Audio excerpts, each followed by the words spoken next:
Check 1 2. Check 1 2. Check 1 2. Hey Doc, will you see if this is streaming?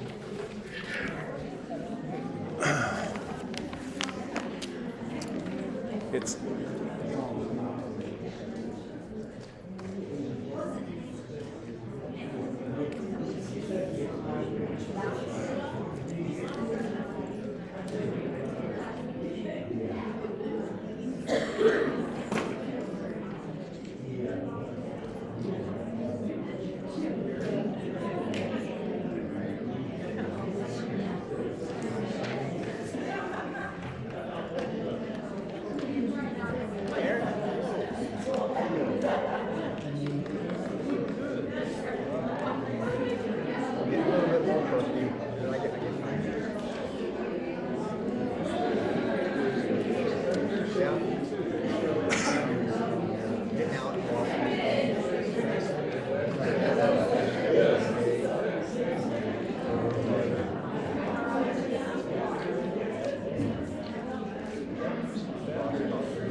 He's got some.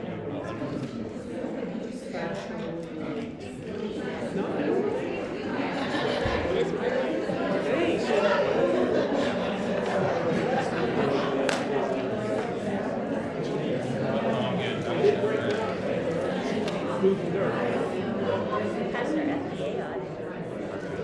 We have 2 more audits. UL and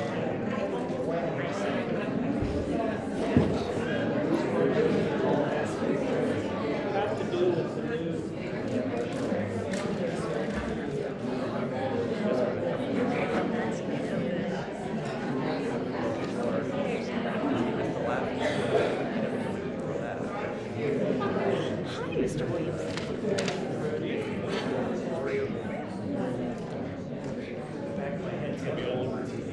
That's right. it's got your best side. Austin. Yeah, that's right. Well, Kevin's joining us. Yeah. What I'm trying to do, you want to sit over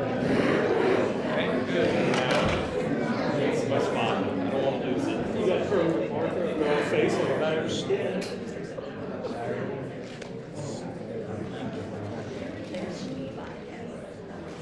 Your seats have it on. Doc.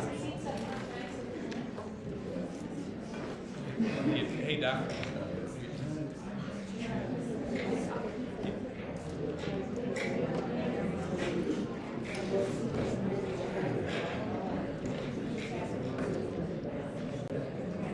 Craig, did your son come willingly? Yes. Did you ride together? Yes. But he's got a phone. How long it goes tomorrow. Like sweat through separate.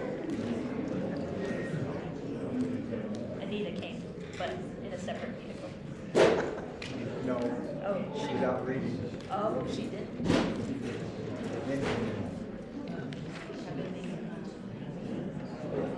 I haven't seen him. He had my phone number. Yes.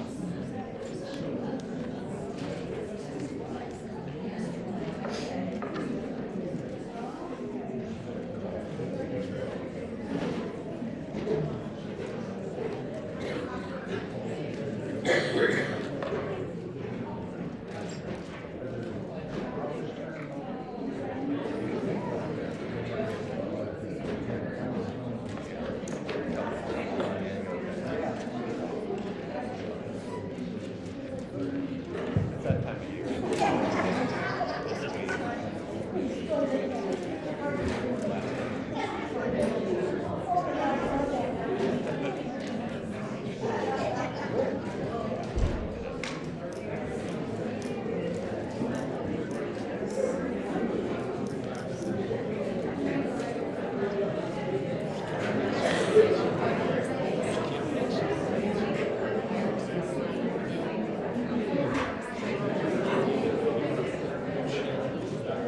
Well, she's gonna have some.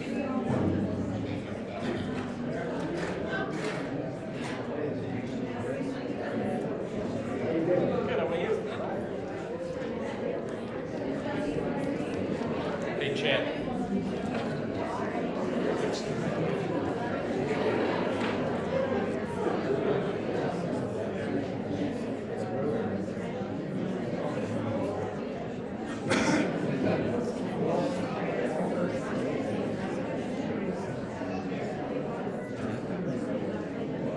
It's there and it's on.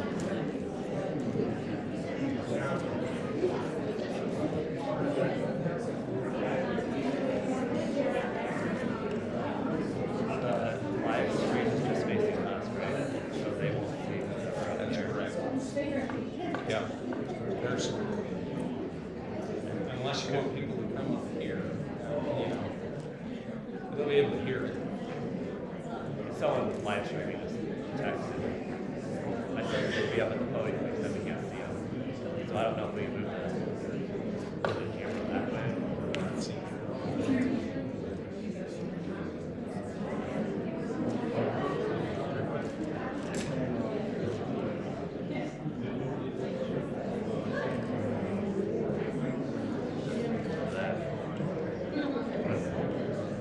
So there. I mean, I don't care. It's okay. It's your call. I can move it. Right there.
I'll just put you on speaker.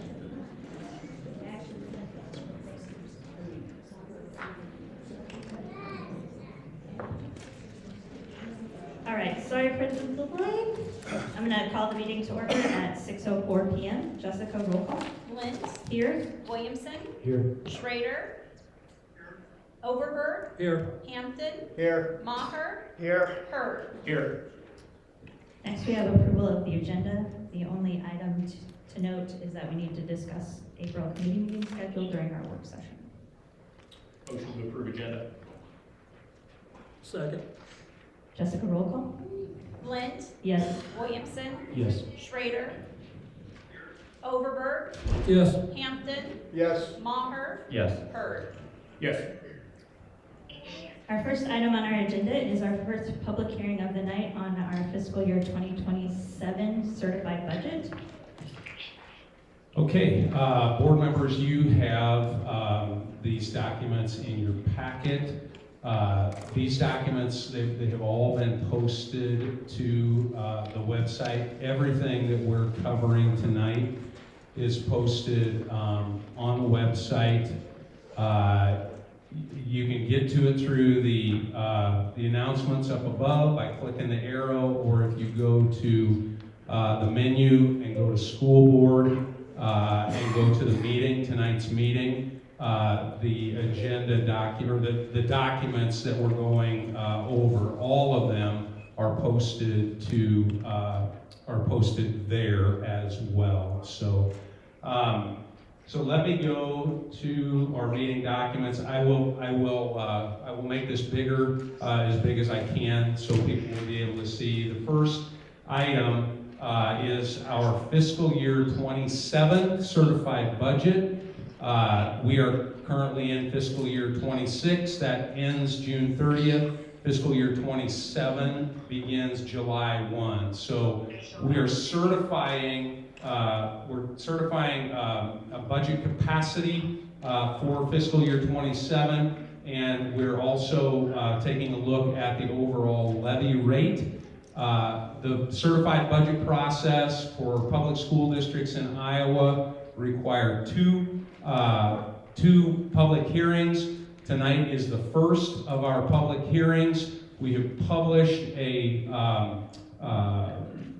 first pass at the budget. We'll take a look at the overall levy rate and then how that is built. And then later in the meeting, we do have in the work session items some time for discussion on the budget and any adjustments that the board might like to talk about or they might like to see. So the published document for this budget, the overall levy rate at $12 and just $12.10.5, about $12.11 is what we published on this first hearing. Currently, in fiscal year 26, our overall levy rate is $11.97, almost 98 cents. Okay, so let's take a look at how that comes together. And I'll make this as big as I can as we go through this. We do know that the regular program, the percentage of growth for the state supplemental aid is 2%. The legislature approved that. The governor has signed that. It was a 2% increase in state supplemental aid.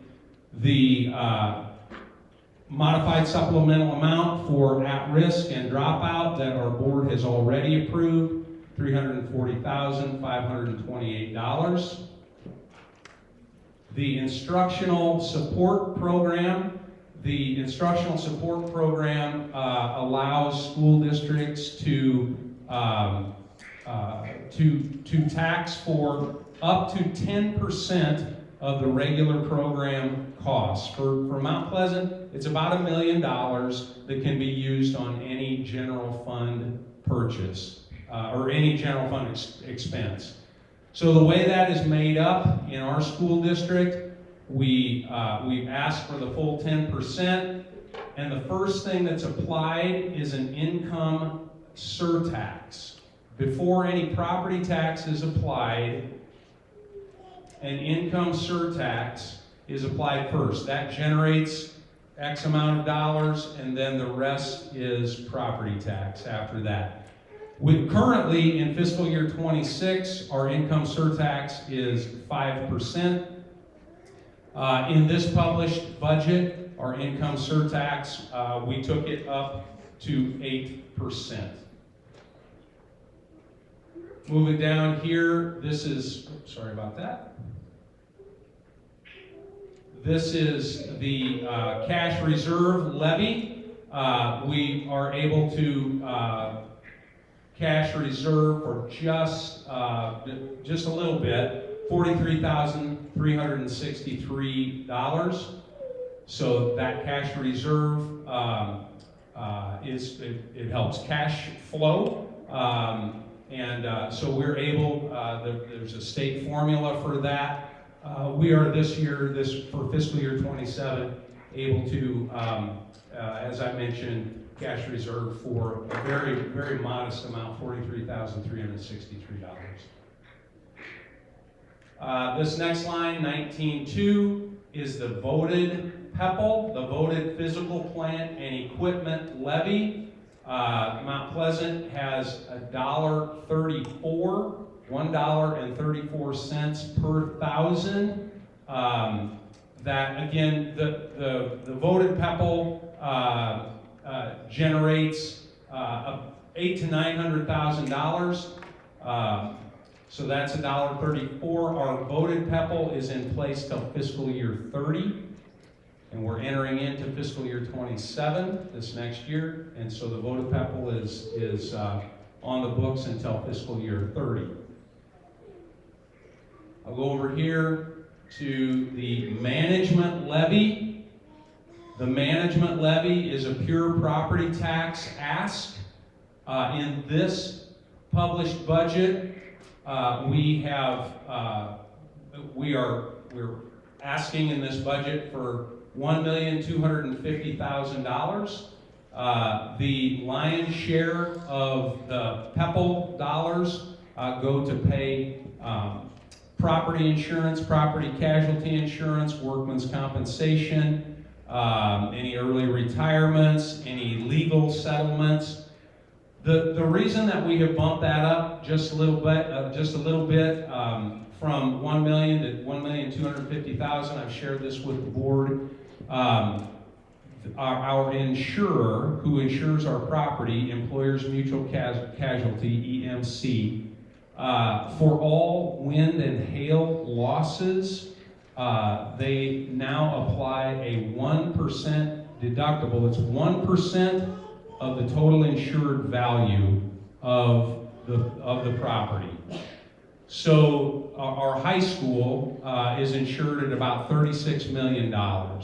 So if we had a wind and hail event here that damaged the high school, we would be responsible for up to the first, at $36 million, we'd be responsible for up to the first $360,000. So that's been in place for 2 years. Would that be right? It's been in place for 2 years. And again, board members, we can talk about whether you want to keep that at $1.25 million. That could come down a little bit. That's a discussion that we can have, because this is our first published budget. We'll talk about it tonight, and then we can make any adjustments that you would like to consider.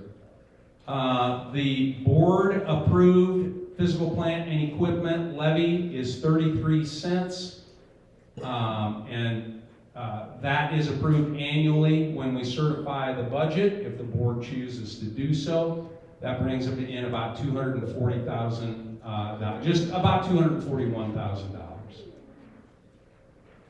So that really is are the components of what we certified initially, or not certified, but what we published initially at $12.10 per thousand.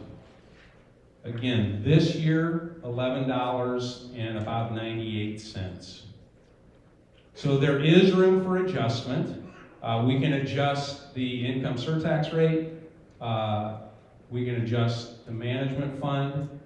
And since the publishing of this budget, the Department of Education, or excuse me, the Department of Revenue where you publish these, Department of Management, excuse me, has applied the legislation of the state paying for the budget guarantee. So we were on the budget guarantee. We are on the budget guarantee, so since this publishing, the state has now applied the state covering the cost of the budget guarantee. So I'll just tell you so that when we later have this discussion, these same components at these levels, if the state is paying for the budget guarantee, goes down to what we figure $11.70. A reduction to $11.70. So from $11.98 to $11.70 on the same numbers. And that's what the state statewide. The state of Iowa is that's in legislation. The state of Iowa is paying for the budget guarantee for districts that are on the guarantee, which is, what's that percentage, Aaron? Percentage of districts? 199 schools out of 322. 190, so 200 out of 320. But I talked about it tonight in terms of this $12.10 because that's what we published. And your published is the highest you can go, and then make reductions. That is correct. You can bring those asks down, but you can't go back. Board questions?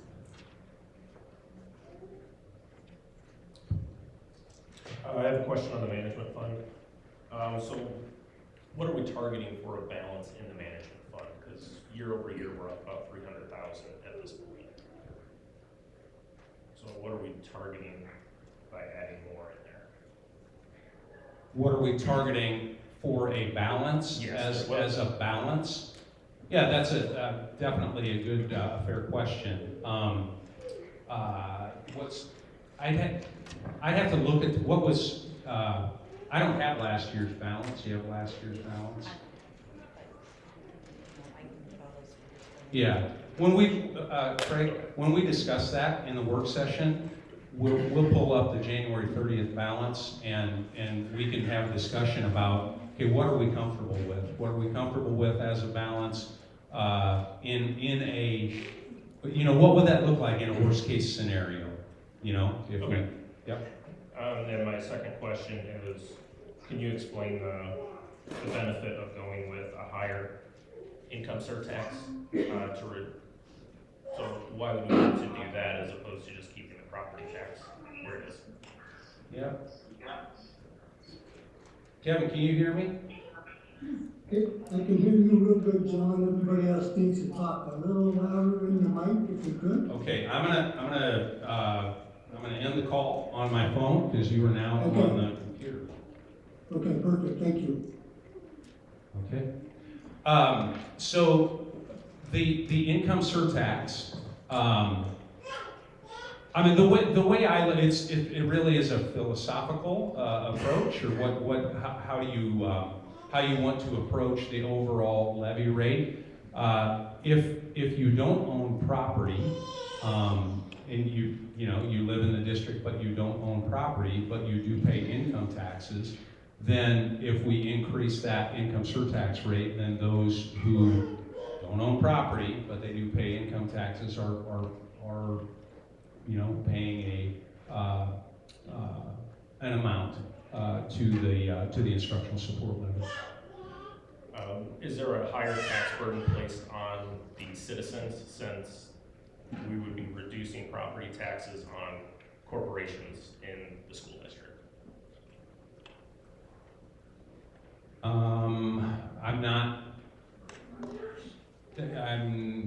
I'm not quite, I don't think I'm following the question. So if we got a higher percentage of the instructional support levy from income taxes and a lower percentage from property taxes, Okay, the corporations would benefit from that as well. that is true, that is correct. Okay. Yep, that is correct.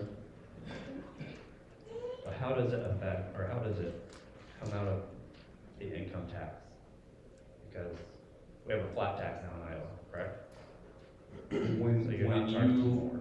Yeah, when you do your taxes, there is a spot on your taxes for the income surtax rate for Henry County, Mount Pleasant Community School District. It's separate from the flat tax. It's an additional on top. Okay. So if it's a philosophical, is that more for the board to decide how we want to do it? Or Dr. Detlinger, you're coming in here as superintendent. I imagine we all work together. What would your philosophy be on that, since this would be your budget? I think that's, you have to proactively talk about board ideas because you represent the community. And so districts can choose whether or not they have an income surtax or not. So that would be something that you would have to decide.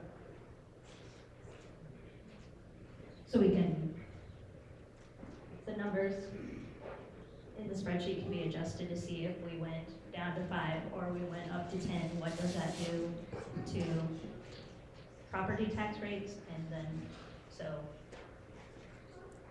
ultimately, when we looked at the budgeting cycle and the projections, right, one of the things we were looking for was to try to keep property tax as flat as possible, or in a range around $12 or less is what those financial projections. So one of those levers that we can decide to help adjust those and make minimum adjustments overall is that piece. So we are able to look at the different numbers to see how those affect it. Correct. Other board questions? All right, so this is a public piece to speak on the certified budget only.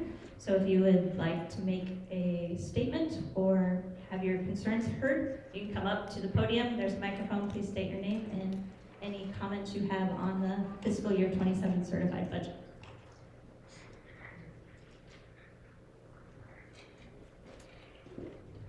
All right.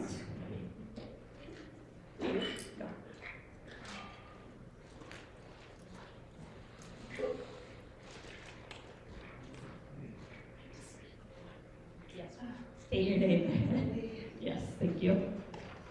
Hello, I'm Melissa Pites. I do not reside in Henry County, but I do own property in Henry County. So that is why I'm here.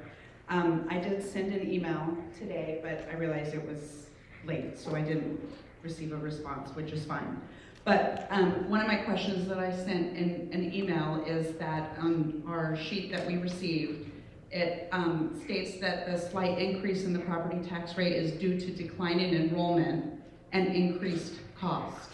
So my question is, what's being done about declining enrollment? And is the proposed tax rate going to continue to increase? Because every year, is it going to continue to decline and therefore the tax rate going to increase? Or how are we going to stop that?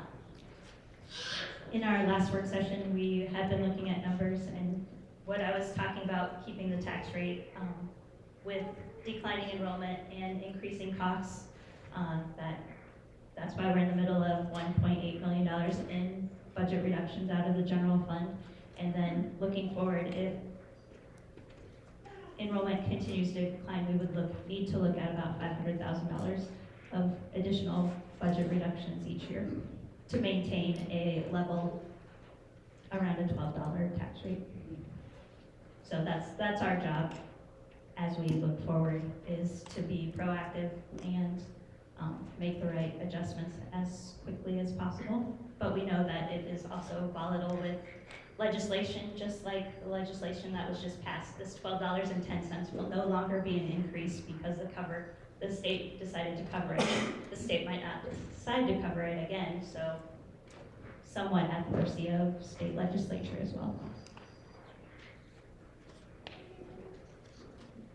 So I would add, and Jessica, you can jump in here as well, but in the certified budget process, the uniform levy rate of $5.40 for all school districts is applied across the state of Iowa. There's really very little adjustment in the certified budget process that has to do, the decline in enrollment has already been factored in to the certified budget process.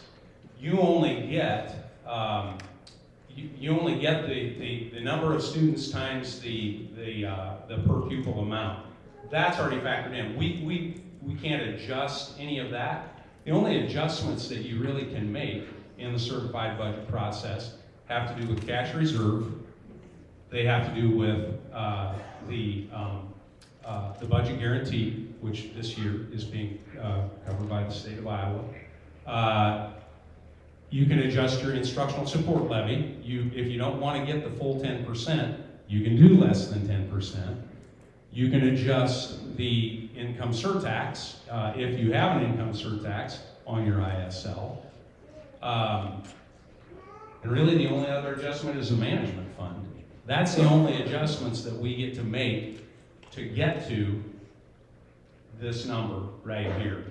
Because any enrollment decrease has already been factored in. The enrollment that we had in October, that's already been factored in by the DOM as part of this process.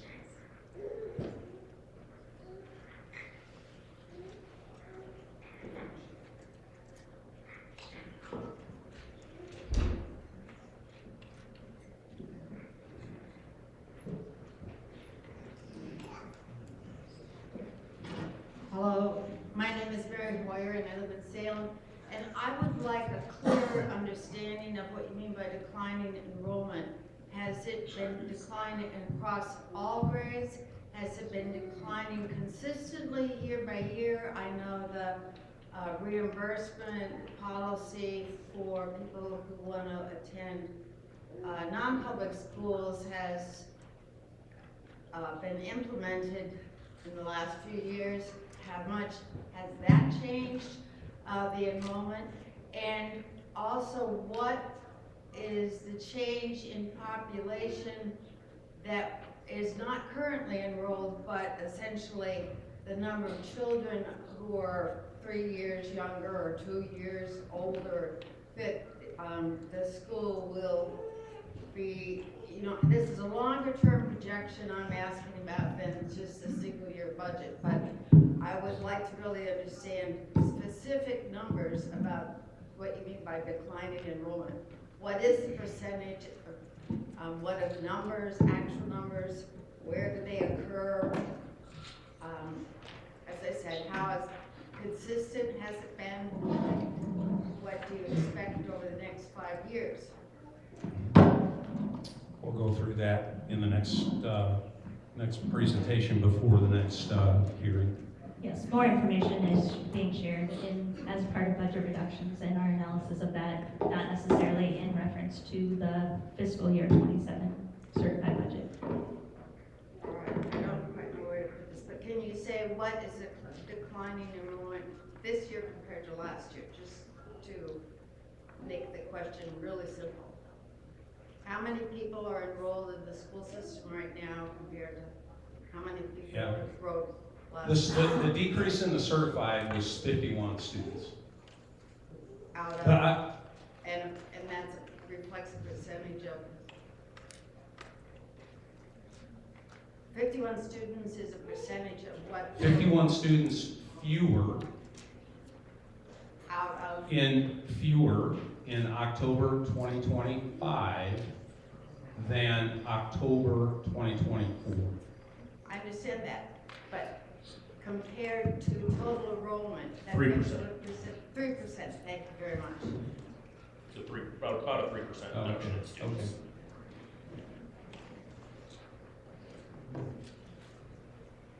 Are there any other comments on the certified budget? All right, we will close that public hearing.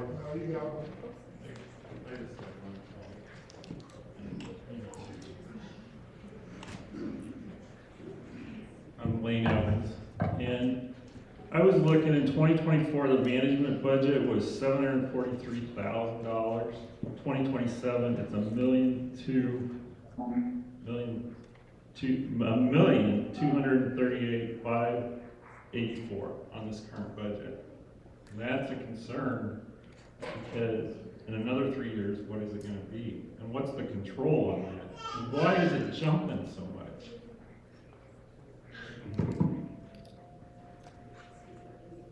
That's This is three public hearing, I mean, years and $500,000.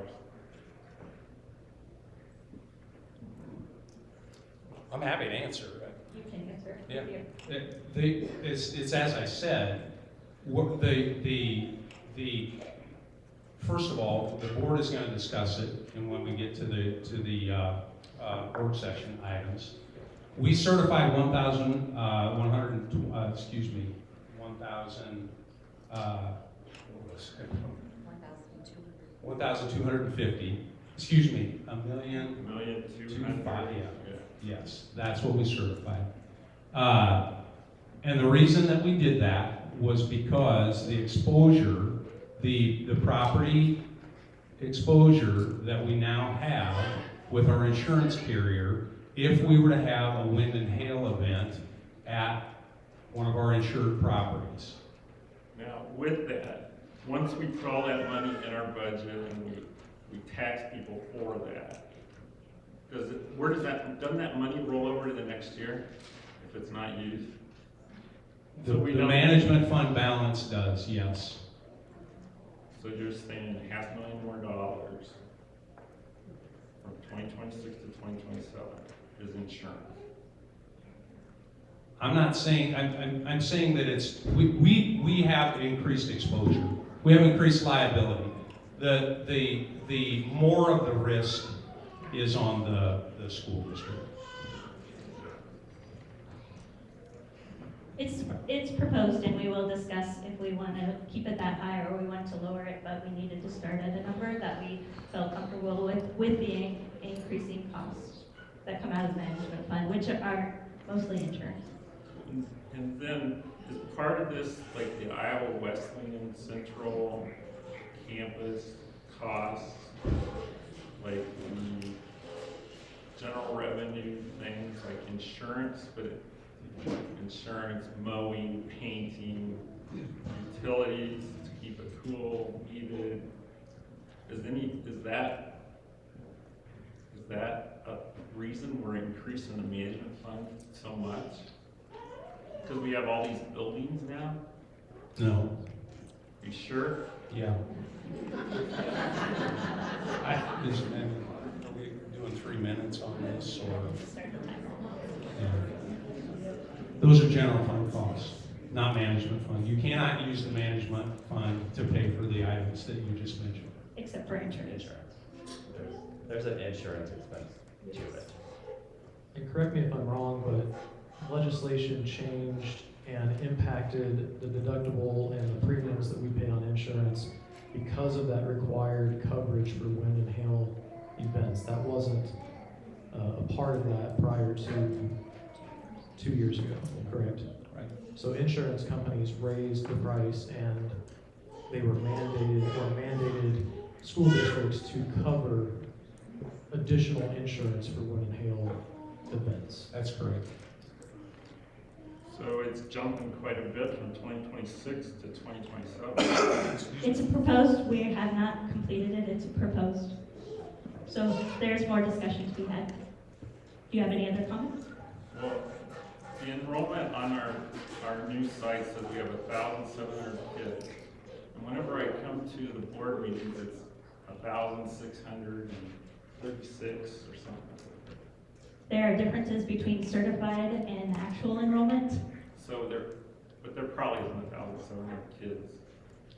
We certified 1,700 kids, 1,701 in October.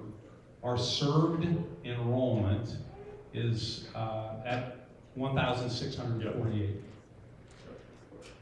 Seems confusing. There probably should be a line in there. Because it affects the credibility. You look at it and you go, there's 1,700 kids, and then the budget's showing less kids. And it's based on kids, right? State funding is confusing, and the state imposes certified and actual, so we talk about both of them. Yes, we try to make sure that when we're talking, which one we're using and which one's impactful for financial. Sure. All right, well, thank you. Sorry, I made you mad. Scott Fedler. Speaking on the insurance exposure, is there a breakout for the central campus exposure that we took on versus the current buildings that we currently had previously to, and what the change of that is? What are you asking for premium? What the premium is? Well, yeah, you said our exposure goes up and it's 1%, and you rolled that into an account to keep for the deductible on wind and hail claim. I'm asking the buildings at central campus. How does that fit into that, and what is that exposure above what the needs of our actual buildings are? I don't, we use management fund dollars to pay premium on property insurance at central campus. But we had a big jump when we took on central campus with our insurance policy. And then we took on the 1% let down from all insurance companies saying, hey, 1% is your deductible on wind and hail, correct? Scott, I'm not sure what you're asking. Do you know the premium for central campus? Sure. What's the insurance premiums just for central? I'd have to pull it up. I don't have that in front of me. No, I don't have it in front of me. Can I say something real quick? The 1% is only looking at the most expensive building, which is the high school. So for the 1%, there is no additional. It's not broke out by each individual building. No, it's just the most highest insured value building. Okay. So, keeping that in mind, if we had an event that came like and affected the middle school, Dan Allen, and the high school, it's 1% for each of those buildings. Correct? Right. So we could be looking at well over, I assume, $600,000 if you account for all three of those. And we're just looking at the management fund to see if we just want to cover 1% of one building, the most expensive, this one. Again, discussion that we're having, and we have had a little bit in committee meetings of, do we want that money sitting in the bank for the ifs? Or do we want to wait and see if it happens, and then at that time, you can tax back for it to get that money back. But that's all discussion that's still happening. That money's not been put in that fund yet and just riding out until the if happens. Gotcha. I understand that. And the other side that I was going to bring up was the same thing that the gentleman before me was just saying. At some point in time, we have to have enough money in that to say, hey, we're not going to tax anymore if we're not using it. Right. That's why we're going through this. Is there a threshold to that number that we're trying to get to? What number? Your 1% say back.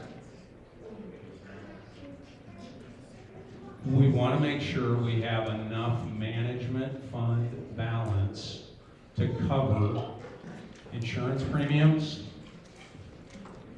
I understand insurance premiums. Workman's compensation, any legal settlements that we might have. That's what the management fund is for. I understand those needs. What I'm saying is above and beyond what we're figuring for our deductible if we ever have to pay it. Is there ever a time that that's gonna be like, okay, we have enough money in here, we don't need to charge taxes to cover this deductible because we have this threshold met? Is there a Yes, threshold? that's why you go through the budget process every year. I'm just asking what the threshold is. Like, when is it going to stop of saying, hey, we still need another $360,000 or $360,000 this year? Yeah. What is that threshold? I don't have that. That's a decision that the board will make. Okay. I think you have to look at it each year.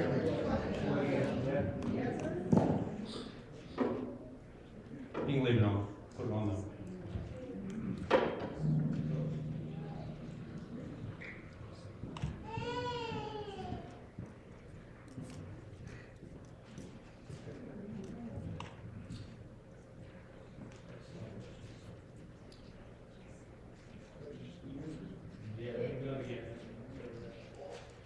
All right, hearing no other speakers, we will close our public hearing on the certified budget for fiscal year 27. Our next public hearing is the closure of Salem Elementary at the conclusion of the 2026-2027 school year. As a reminder for our school board policy 214, I guess I should have read that before the first one. Each speaker will be allowed a total of 3 minutes to address the board. We will go on a timer. Please state your name again. Prior to speakers, we will present information.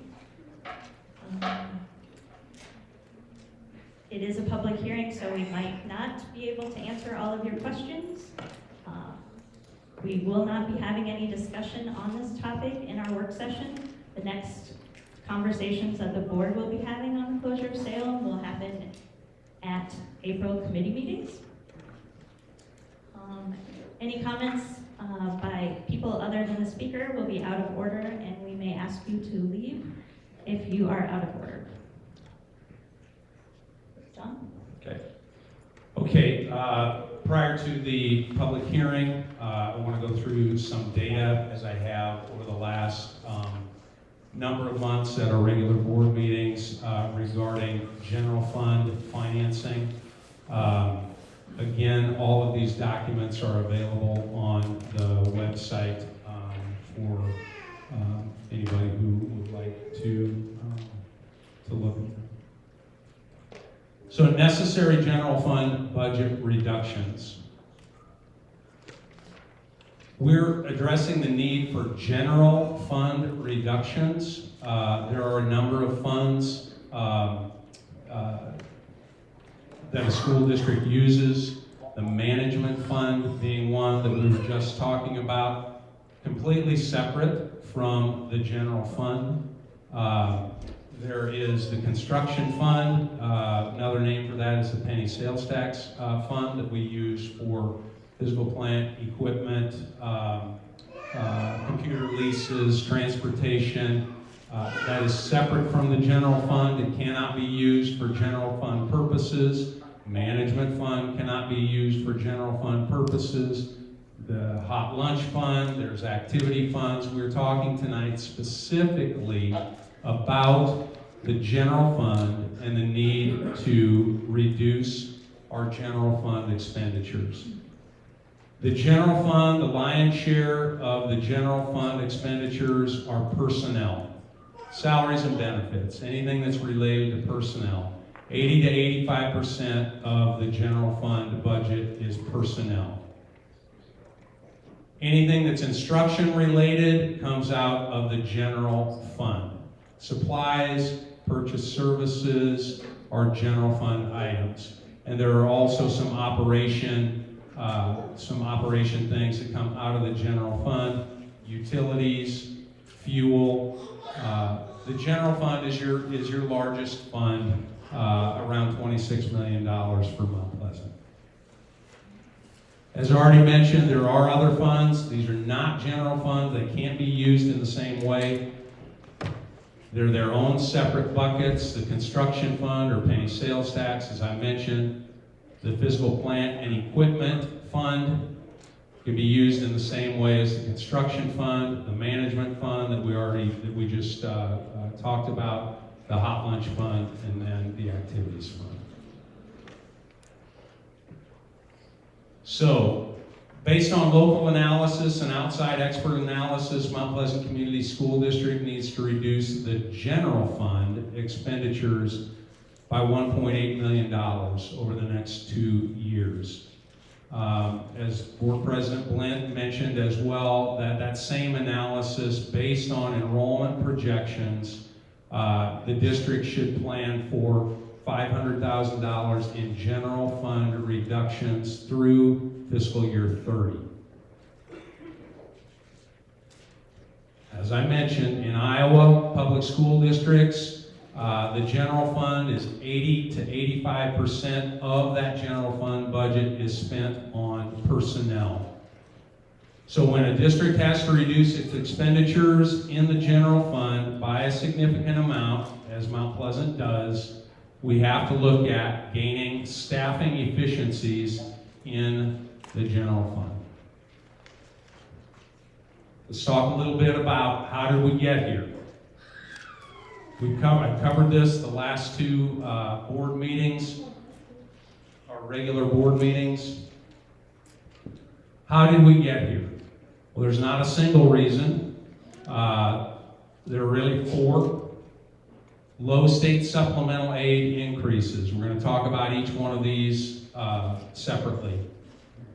Low state supplemental aid increases, that's the amount of dollars that the state gives to school districts for each pupil.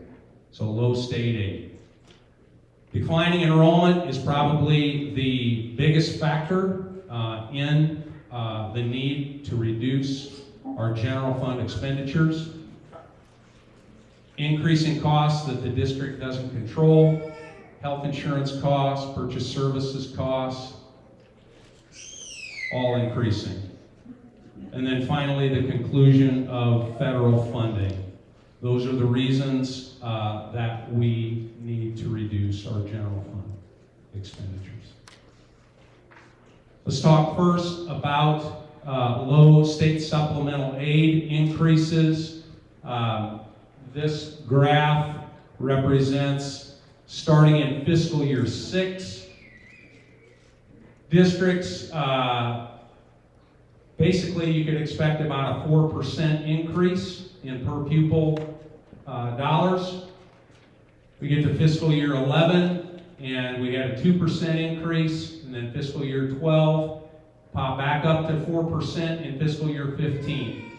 And then you can see the state supplemental aid has been at 2%, 2.3%, 2.4%, 2.5%, 3%, and then 2.5% in fiscal year 25. It's 2% in fiscal year 26. Those increases have not been sufficient to offset increases in expenditures in the general fund, combined with declining enrollment, which is what we're going to look at next.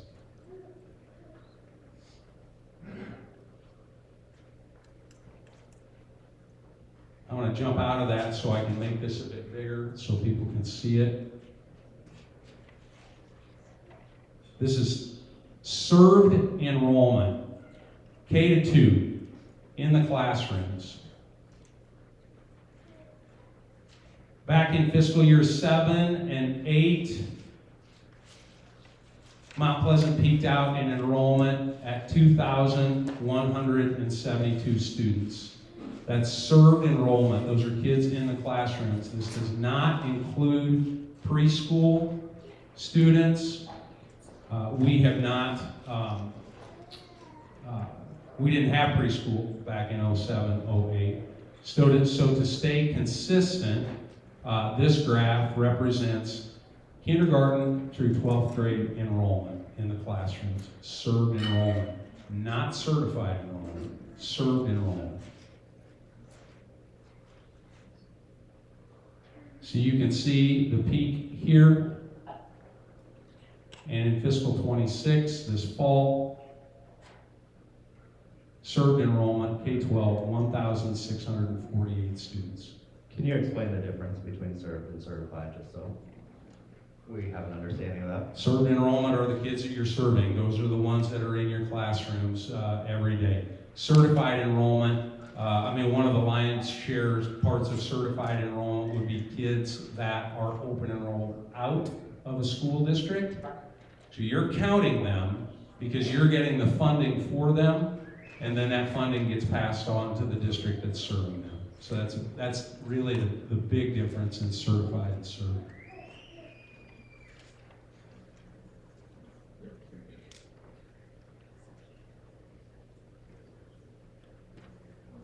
That's enrollment. That was the so low state supplemental aid, declining enrollment, increased costs that the district doesn't control.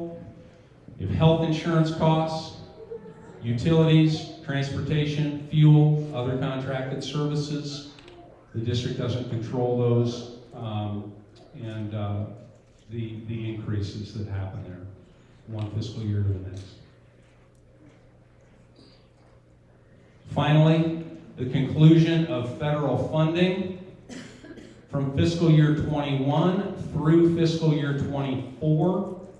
Mount Pleasant Community School District received just over $4 million in federal elementary and secondary school emergency relief dollars. They were called ESSER dollars. It's COVID relief dollars, COVID funding.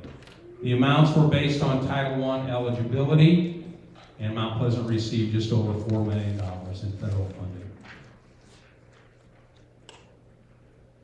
So, at that time, Mount Pleasant added or maintained staff to support our students during the COVID pandemic. Those staff were supported by the federal funds, and those funds have ended. We kept teaching staff on. We added guidance services, we added social services, and we added health services to meet the needs of our students. Fiscal year 21 to 24.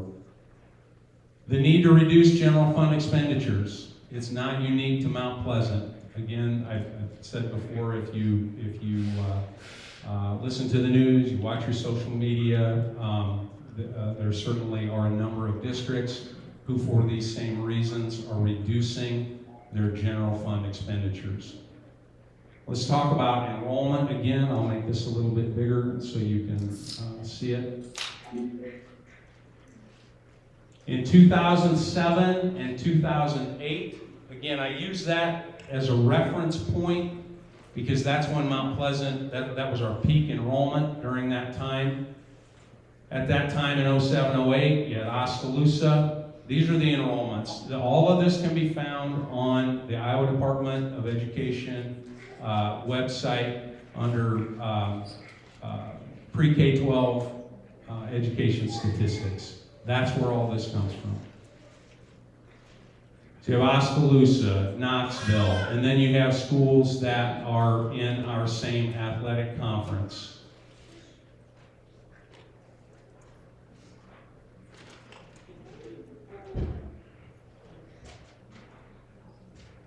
I'll go to this slide. These are the same schools in the fall of 2025 served enrollment, K-12. Oskaloosa down 405, Knoxville down 407, Fairfield down 433, Keokuk down 524, Mount Pleasant down 524, Fort Madison down 558, and Burlington down 1,305. I will say as well, if you go back further, because there are times that I've used the 1999-2000 school year as a point of reference, because that's when we went into the attendance center configuration that we are currently in. And if you go back from that time, several of our conference schools, Fairfield, Keokuk, have if you go back another 7-8 years, they've shed 700 and 800 served students, not the 400. They were shedding students prior to that.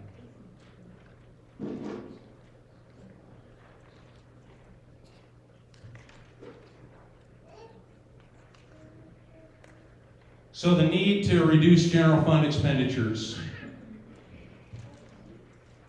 I'll make this bigger as well.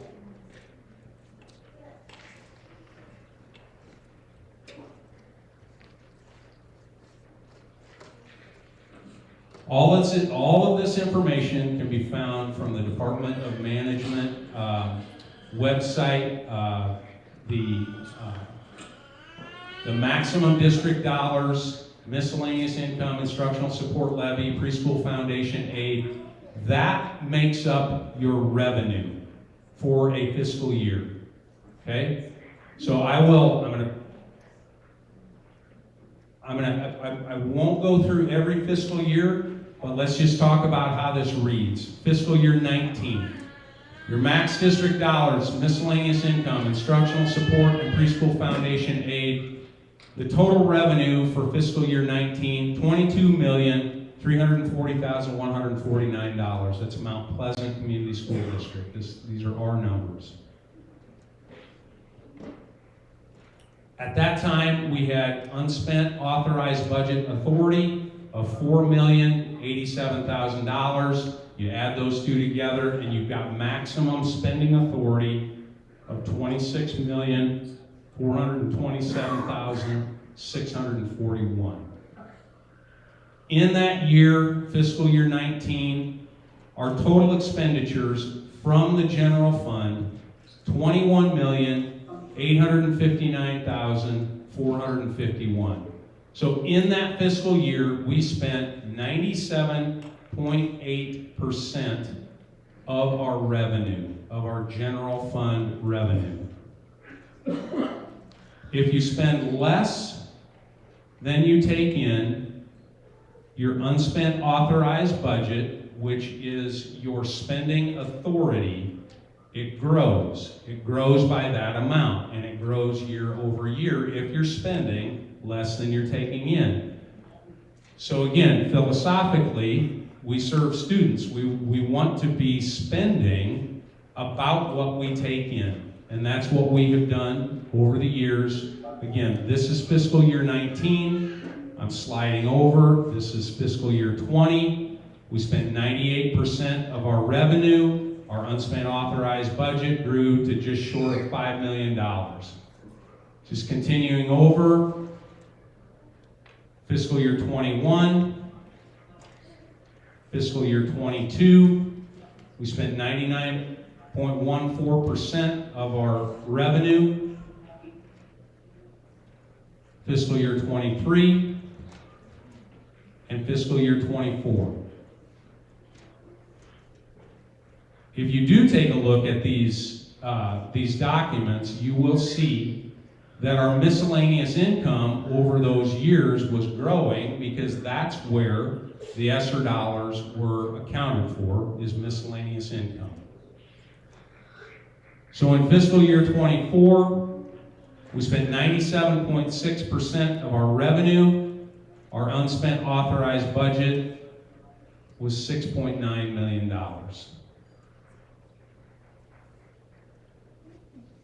At that point, or prior to that point, we had been talking as a board in our finance committee meetings, talking about the end of the federal funding, the finance, the fiscal cliff, as some talked about it, that was going to need to be addressed. We talked about it regularly in our monthly meetings. The decision was made with an unspent authorized budget of $6.9 million, which was 27% of that current year's revenue. The decision was, let's spend that down. Let's spend that down, even though our revenues, we have the spending authority, maybe not that revenue, but let's go ahead and spend that down. So in fiscal year 25, we spent 103% of our general fund revenues and reduced our unspent authorized budget to $6.185 million. We're estimating that in fiscal year 26, the year that we're in, we're going to spend 104% of our revenue, taking our unspent authorized budget down to $5.15 million. These are estimates. These estimates are based on a reduction of an enrollment decline of 35 students each year. That's looking back historically at our at the enrollment decline that we've had, and an increase in expenditures of 2%. So with those two things in mind, in fiscal year 27, with no changes to spending, we'll spend 106, almost 107% of our general fund revenue. And then if you take that out one more year to fiscal year 28 and apply the same things, a enrollment reduction of 35 students, 2% increase in expenditures, 2% state supplemental aid by fiscal year 28. We're spending 110% of our general fund revenue. And your unspent authorized budget goes down very quickly. 3.4 million down to 1.1 million.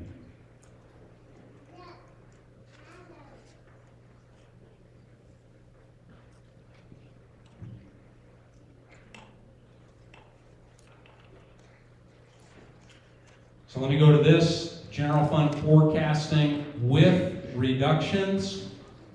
Click on that and I'll make this bigger as well so you can see it. Everything is the same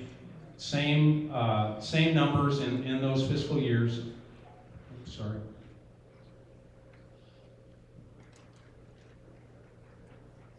Again, fiscal year 26, without any changes from 24 to 25, 25 to 26, no staffing changes, we didn't make those we didn't make staffing adjustments. We've been very open about that, very upfront about that, and why we did that. So that's fiscal 24 to 25 to 26.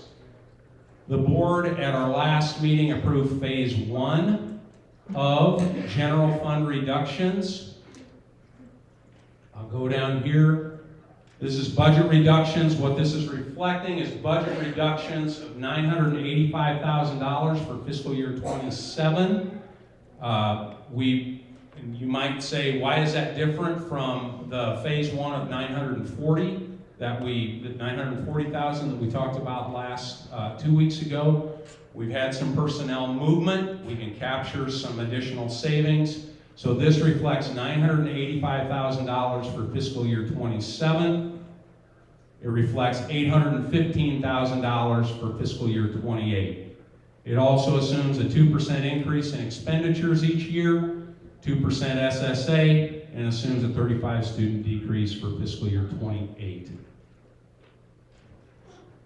So fiscal year 27, with those reductions in place, phase 1, we bring our spend down to 102.68% of general fund revenue. And with phase 2, in fiscal year 28, we bring our spend down back to just over, about 102%, but far less than the 110% without any reductions.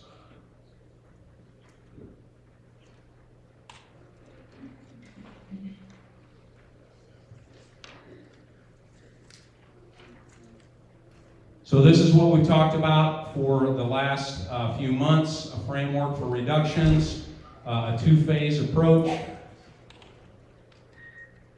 Phase 1, for 26-27, fiscal year 27, approximately $985,000 in general fund reductions. Again, I'll share it again. We've had some personnel movement. We were able to capture some additional savings. So that's gone to $985,000. That would include staffing reductions, reassignments, programming reductions, purchase service reductions, and attendance center consolidation. It's closing the Wisdom Quest site and bringing Wisdom Quest into the high school.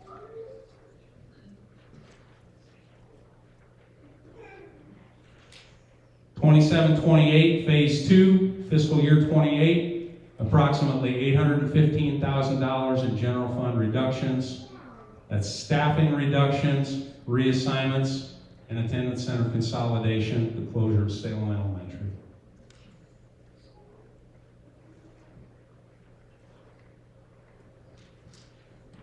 Whoops, sorry.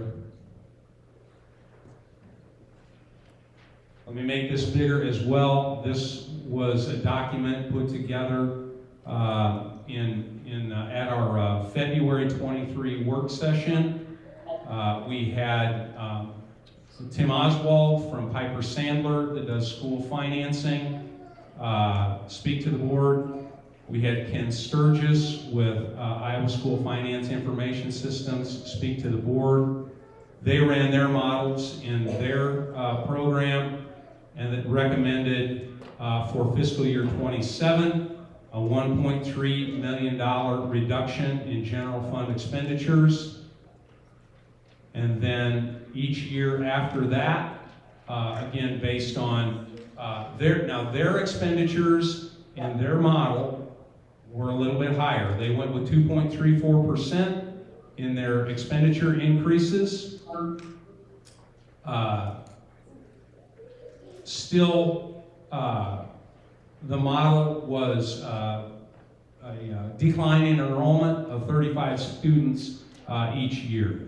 I told you, board members, that once you get out more than a couple of years in school financing, it becomes a lot harder to predict what's going to happen.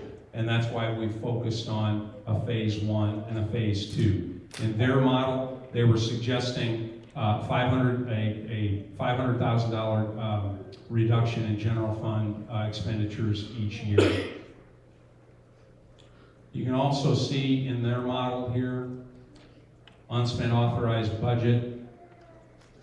By the time you get out to fiscal year 29, you are at 0 unspent authorized budget.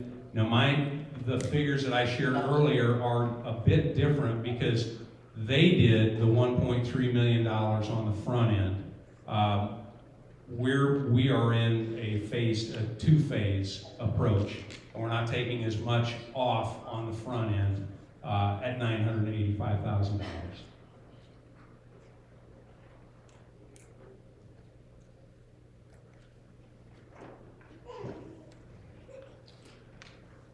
Okay, phase 2 reductions. I want to talk about phase 2 reductions. As part of those reductions, system-wide, we would look at $290,000. Most of that is staffing reductions. And then the closure of Salem Elementary, $523,656. And I will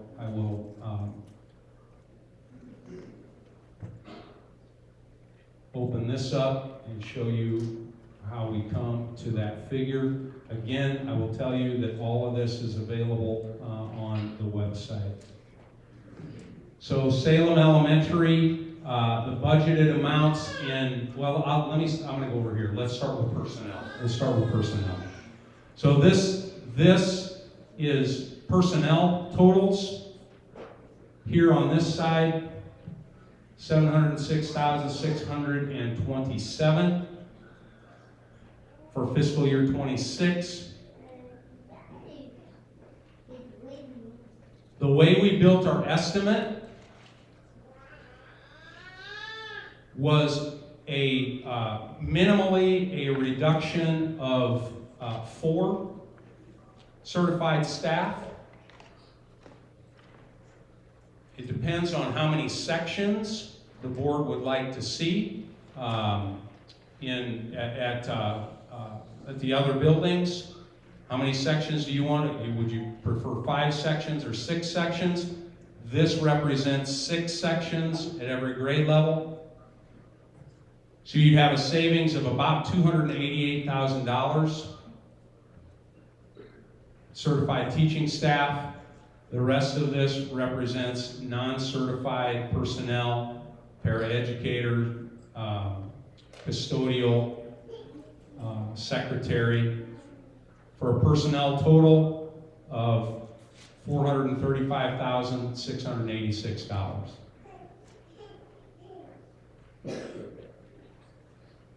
From there, we went to related expenses in the general fund, from travel to instructional supplies, non-instructional supplies, special education supply. All of that, again, is there. You can take a look at it. That budgeted total of just about $100,000.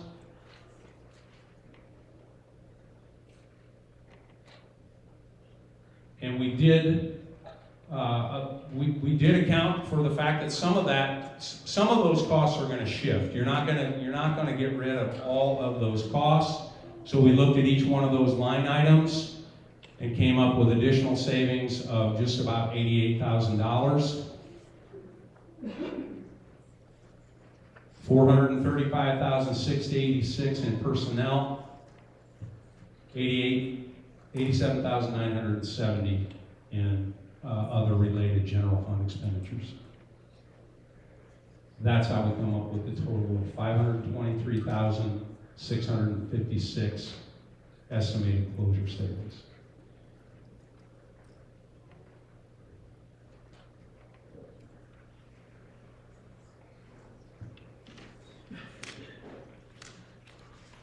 Total for phase 2, $813,656. Total for phase 1 and phase 2, $1,798,656. Right at that $1.8 million that we were looking to reduce.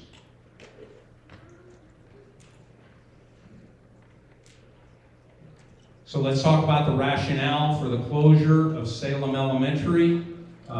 That gives you what we just went through, gives you the broader picture, the bigger picture of the general fund, the need to reduce the general fund. What then is the rationale in phase 2 for the closure of Salem Elementary? I want to look at 4 things: enrollment, section sizes, cost per student, and functional space. Let's take a look at enrollment. I will jump out of that so I can make it a bit bigger. Again, this goes back to, again, 07, 08, and I'll zoom back out so you can see the whole graph. 105 served students. This is served enrollment, K through 5. 105, 106, jumped up to 127. As you pull back, you can see in 2011, 120, 113, 94,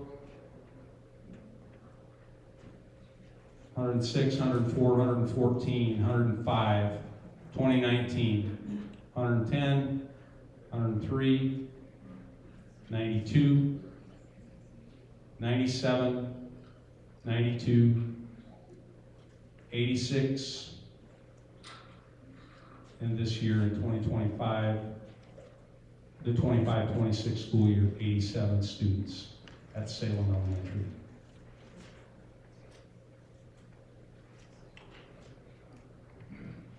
Let me go back to the graph so you can see what it looks like.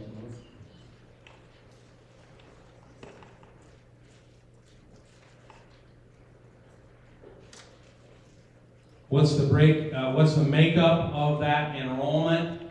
The blue represents resident enrollment. The orange represents open enrolled in.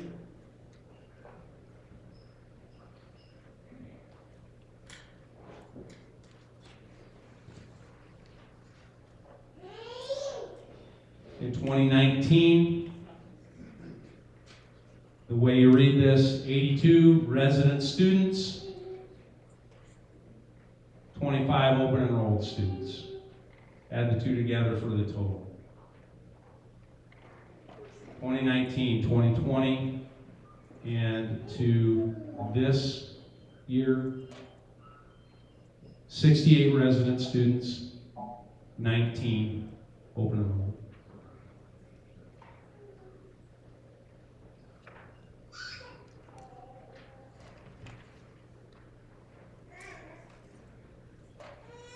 So we've talked about enrollment. Let's talk about section sizes.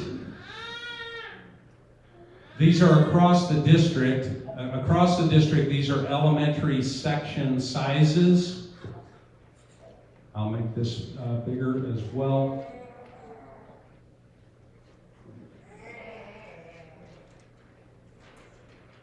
These are kindergarten sections. Right now, there are 6 sections of kindergarten at Harlan Elementary. 18, 17, 18, 18 students, 18, 18, and 13 at Salem.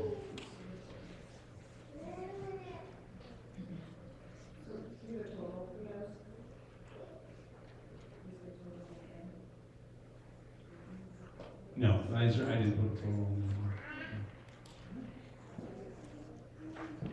First grade, you can see the numbers. 6 sections in first grade in Mount Pleasant. 14 at Salem.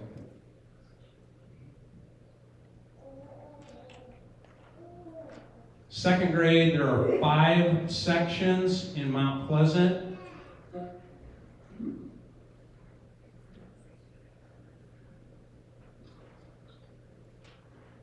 See the numbers going across there. And again, what we're talking about is section sizes. So 12 students in Salem.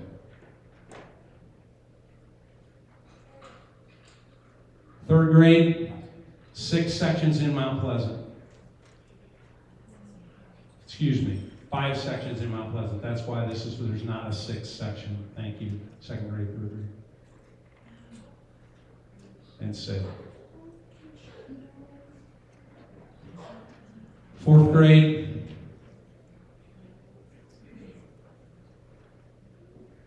15 in Salem. 5th grade, 20, 20, 19, 21, 19, 20, and 15.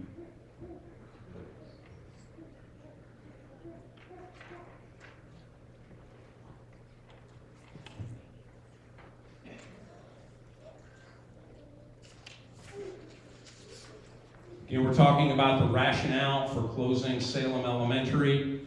Cost per student. These are general fund per student expenditures. This is year 2021. Salem Elementary in 2021. The per student expenditures were the highest in the district, $10,651. 21-22, Salem Elementary, the highest per pupil expenditures, $11,427. 22-23, per student expenditures at Salem, $12,124.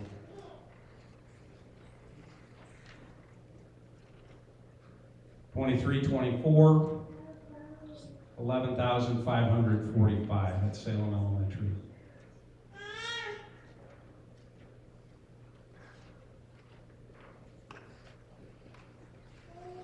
in 24-25,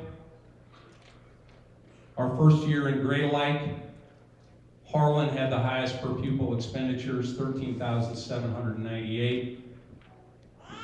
There's 6 sections of kindergarten in Harlan, and then the preschool is at Harlan, but those students are counted at 0.5. And then Salem, $12,857 per student expenditure in the general fund.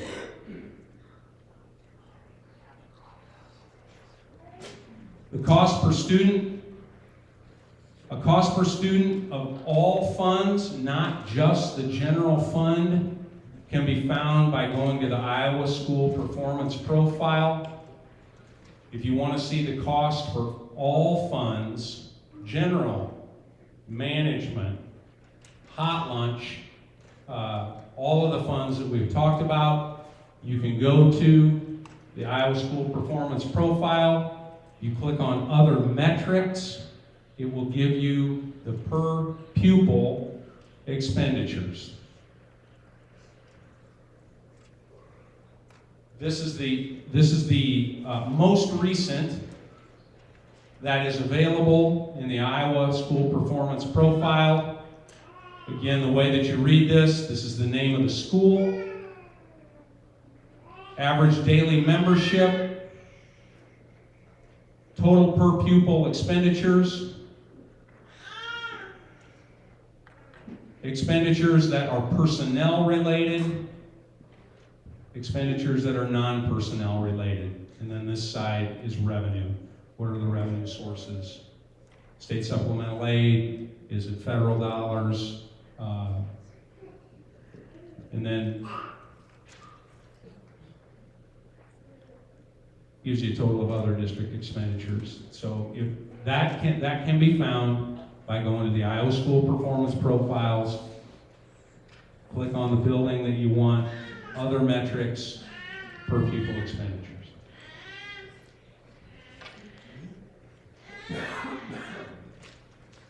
Functional space, square footage by elementary building. Van Allen is our biggest building, 39,550 square feet. Then Harlan, then Lincoln Elementary, and Salem, 13,617 square feet.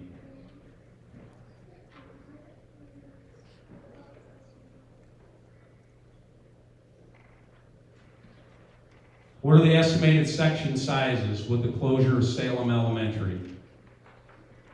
If you're combining section sizes.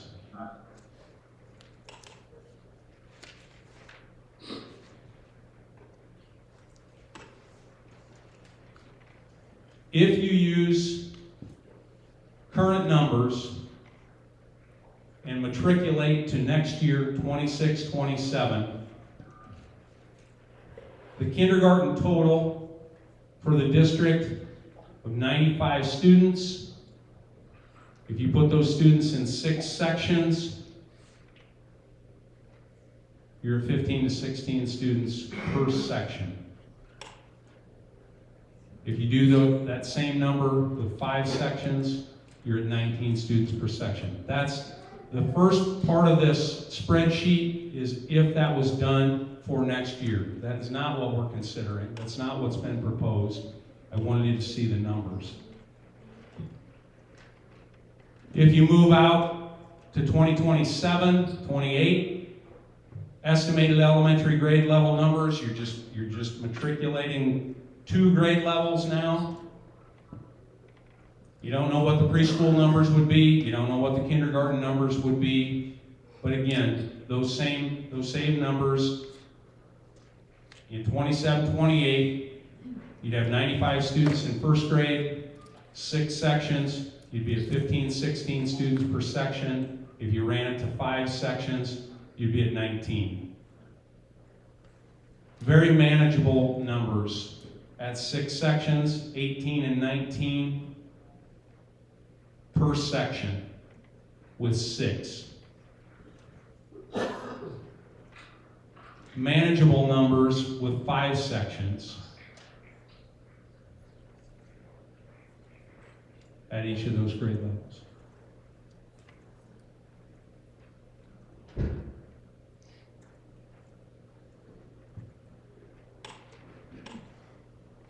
Salem Elementary will have a negligible effect on section sizes.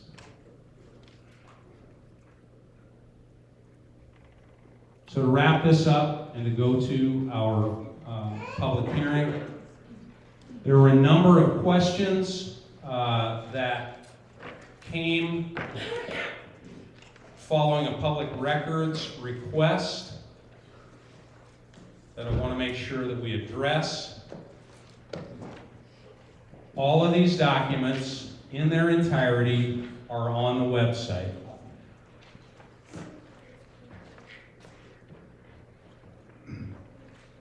Number one, the district's closure cost analysis identifies $523,656 in annual savings from closing Salem Elementary.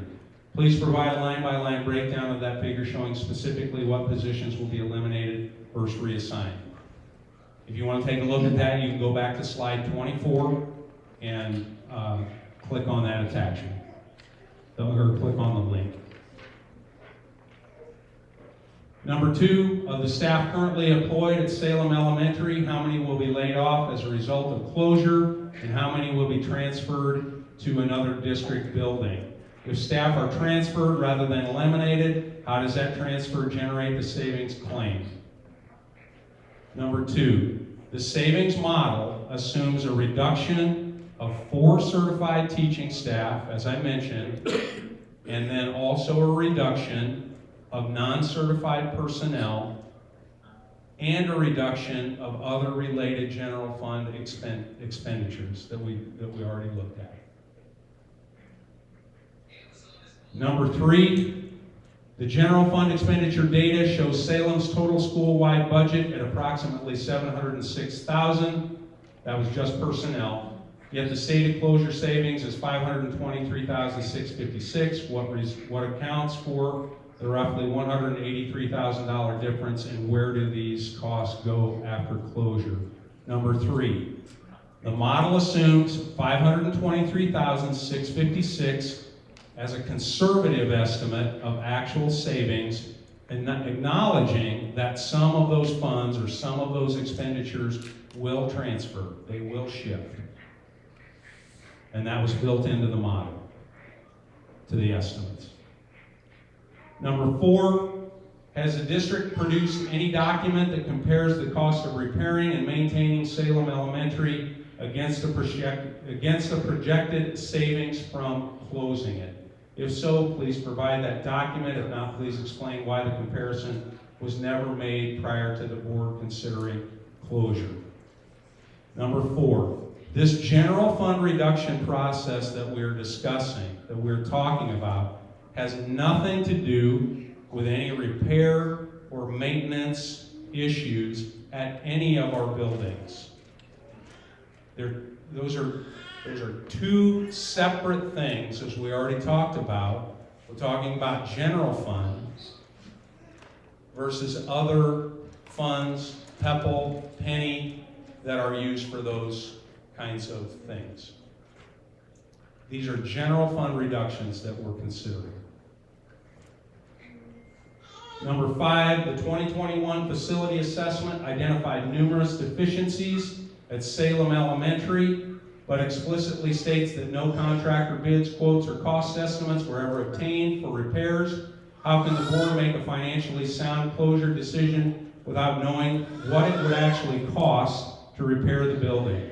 Will the district obtain repair cost estimates before the closure vote? Number five, again, this general fund reduction process has nothing to do with any repair or maintenance issues. Number six, what is the projected annual cost to transport Salem Elementary students to receiving buildings after closure? And was that cost factored into the net savings calculation? Please provide the transportation cost analysis. Number six, there are no expected changes in transportation costs. We will send our buses out to residences just like we always do. They would come to town just like they always do. They all come to the middle school at the after they have picked up students on their routes. There's not any expected transportation changes in costs. Number 7, Salem's high cost per pupil figure is central to the financial argument for closure. How much of that premium is attributed or attributable to fixed overhead costs, such as the building principal, custodial staff, utilities, kitchen staff, that exists regardless of enrollment size? How much of that overhead is truly eliminated versus redistributed to other buildings upon closure? Number 7, Salem Elementary's high cost per pupil is attributable to 1.0 FTE at each grade level, serving low section sizes and the lack of efficiencies. That is what attributes to the higher costs per pupil. The savings model assumes both the elimination of positions and transfer. Number 8, the Piper-Sandler model and IFSIS consultants reportedly recommended $1.8 million in general fund reductions. Was a written report produced by those consultants? If so, please provide it. The document was not included in the public records response I received on March 13, 2026. Number 8, the Piper-Sandler model. The Piper-Sandler reduction, I will say, and the IFSIS, Iowa School Finance and Services.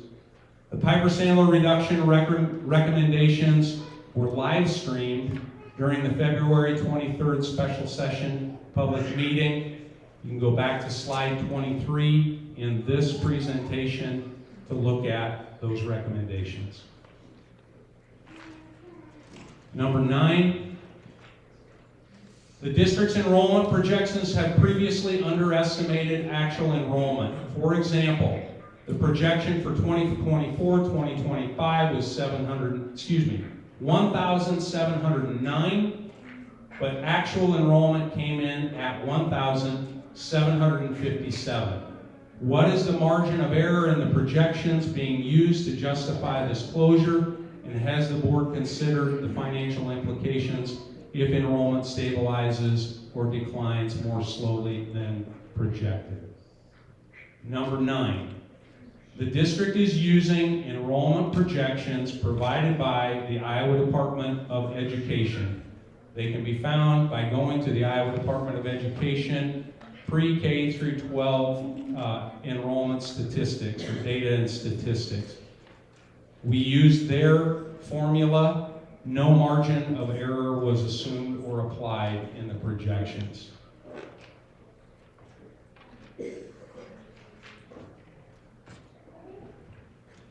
Number 10. Number 10. Has the district studied whether closing Salem Elementary could accelerate enrollment loss by causing Salem area families to open and enroll their children in neighboring districts? If so, please share that analysis. If not, please explain why that risk was not evaluated. Number 10, there's no way to predict with accuracy the education decision of families. Salem area preschool students currently attend Harlan Elementary. Number 11, the facility assessment of Salem Elementary was conducted in the summer and fall of 2021, more than 4 years ago. Has any updated assessment been conducted since that time? If not, please explain why a 4-year-old assessment is considered a sufficient basis for a permanent closure decision. Number 11, as mentioned, this general fund reduction process has nothing to do with any repair or maintenance issues. Number 12, the 2021 facility assessment notes that Salem's HVAC was upgraded with new units and that classroom electric heat units were recently replaced at the time of the assessment. Given that recent capital investment, what is the district's current estimate of the building's remaining useful life if properly maintained. Number 12, installation of that equipment was done in the summer of 2018. It was 15-year equipment, so the remaining lifespan is approximately 7 to 8 years. Number 13, several deficiencies noted in the 2021 assessment, such as missing grab bars, exterior ceiling, grease interceptor installation, appear to be routine maintenance items rather than major capital expenditures. Has the district distinguished between deferred routine maintenance and major structural deficiencies? If so, what are the estimated costs in each category? Again, number 13, this general fund reduction process does not have anything to do with any repair or maintenance issues. Number 14, the board voted on March 9 to set the public hearing for March 23, just 14 days later. The Iowa Department of Education's own guidance recommends sufficient notice and timeline for the public to meaningfully participate in decisions of this magnitude. Was this timeline reviewed with legal counsel for adequacy, and does the board consider 14 days sufficient for affected families to prepare and respond? Number 14, while a public hearing regarding this issue is not required, 14 days notice meets the Iowa law requirements of not fewer than 10 days and not more than 20. Number 15, at what point were Salem Elementary's families formally notified that closure was being actively studied and that a vote on a public hearing date was imminent? Was that notification made before or after the March 5 committee meetings where the Phase 1 and Phase 2 reductions were first discussed? Number 15, the first time Salem Elementary closure was part of a meeting document was the March 5 site committee meeting. Consolidation of attendance centers has been discussed for more than a year. Number 16, the Iowa Department of Education recommends following the Barker guidelines, even though they are no longer legally required. Step 4 of those guidelines requires consideration of transportation costs, program offerings, and staff assignment in addition to financial and enrollment data. Can the superintendent confirm that each of those elements was formally studied? If so, please provide those documents as they were not included in the public records response I received. Number 16, the Barker guidelines are not a requirement. Mount Pleasant Community School District Legal Counsel recommended following the intent of the guidelines, including sufficient notice, timeline, financial enrollment studies, and a public meeting where the information is shared. Number 17, what is the board's stated timeline for a closure vote? Will there be any additional opportunity for public input between tonight's hearing and that vote? Number 17, school board agenda action items are determined by the school board president. Number 18, the board approved Phase 1 budget reductions on March 9 by a 4-2 vote with 2 board members dissenting. Phase 2, which includes Salem's closure, is presented as a continuation of that plan. Will the board formally consider alternatives to closure as part of Phase 2 deliberations, or has the decision to close Salem Elementary effectively already been made? Number 18, the board has full fiduciary responsibility to consider how to best meet the financial obligations of the school district. Number 19, Salem students would be assigned to buildings some distance from the Salem community. What's the estimated one-way travel time for Salem students to each receiving building? And has the district evaluated the age-appropriate impact on young children, particularly kindergartners and first graders of extended daily commute? Number 19, consideration of increased travel times. Increased or decreased travel times have been considered. Approximate increase could be 15 to 20 minutes. Decreased times could be approximately 10 minutes. In all cases, the district must adhere to Department of Education travel time regulations, 60 minutes for elementary students, 75 minutes for secondary students. Number 20. Salem Elementary serves a rural community with limited private transportation options. Has the district assessed how many Salem families do not have reliable personal transportation and would be entirely dependent on district busing after closure? What is the plan to ensure those families are not disadvantaged? Number 20.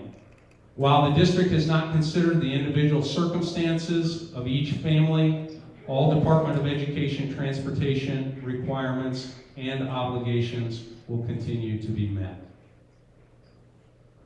And number 21, please confirm capacity at each receiving building to absorb these students and their associated service needs. Capacity at receiving buildings can be found on slide number 39. Combining sections will have a negligible effect on section sizes.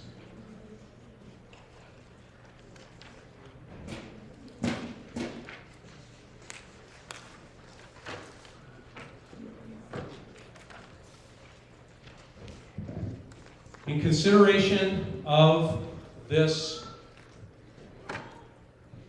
issue, I do think it's important for the Board of Directors to consider. Does the Board of Directors intend to ensure the continued operation of an elementary school in the town of Salem regardless of circumstances? Regardless of enrollment, regardless of spending? Is the closure of Salem Elementary completely off the table? That's a board consideration and a board decision, obviously. I will say that if that is the case, then reductions will have to be made in other areas. So what's the cost? What would that look like? This would be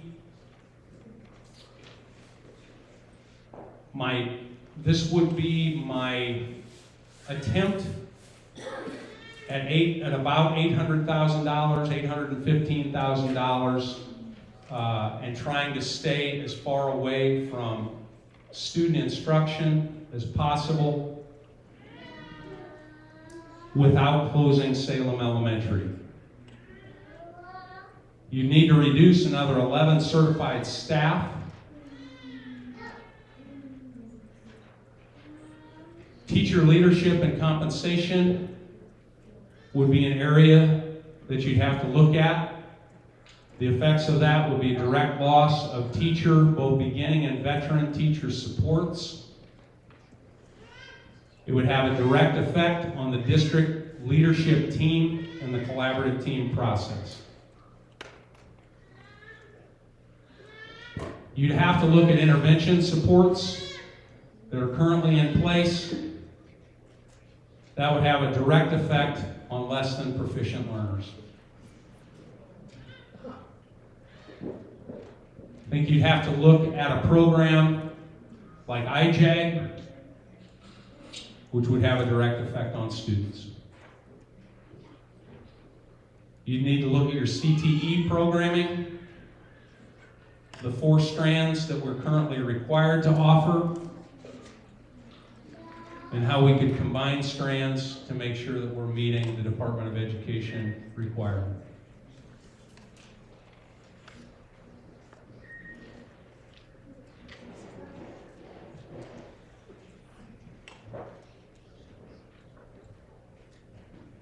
that's how one way. There may be other ways, but that's how I would consider an additional $815,000 in reductions.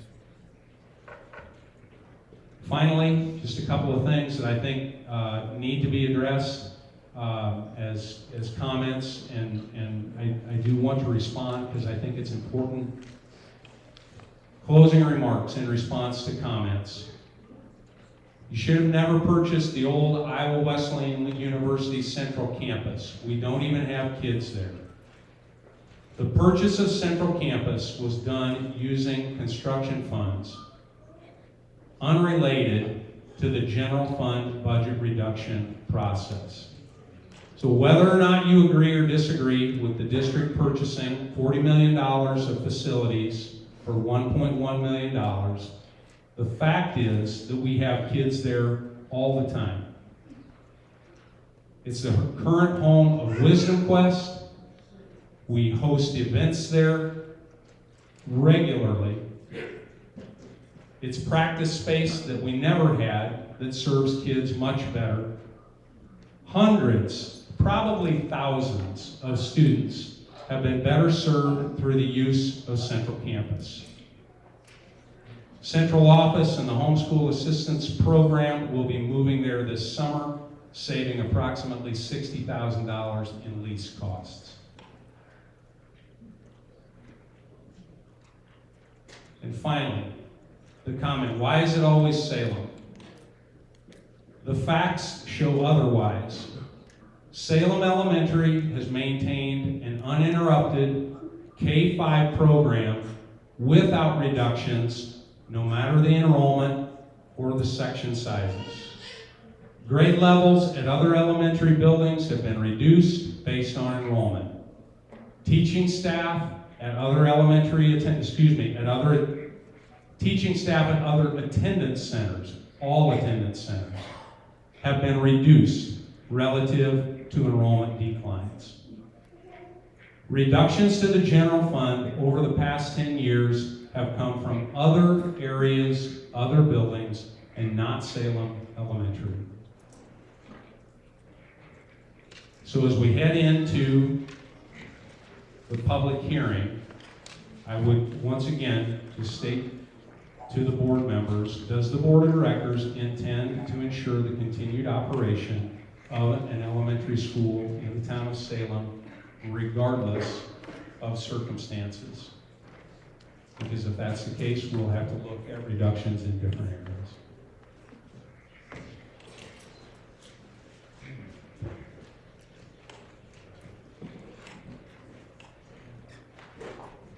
I think I'll reiterate what Mark said at the last meeting, is that nothing is off the table, and we are still set on looking at anything that is proposed. That is our job as board members and the fiduciary responsibility that comes with being a board member.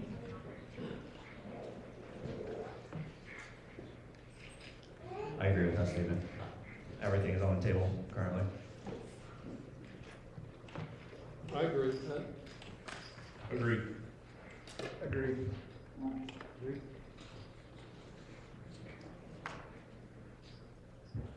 Does the board have any other statements prior to the beginning of the public hearing? I'll reiterate that we'll have a 3-minute timer. When you come up to the microphone, please state your name, and then we will begin with your 3 minutes.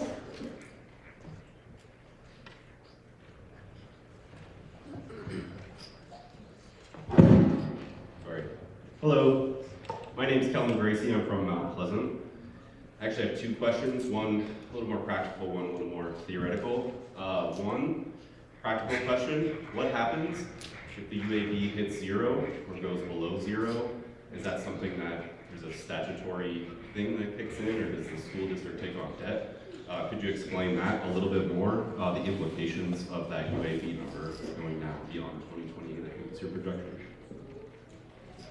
Just in a quick, if you go in the negative, the state takes over your school district and controls your spending. So it's really bad? Yes.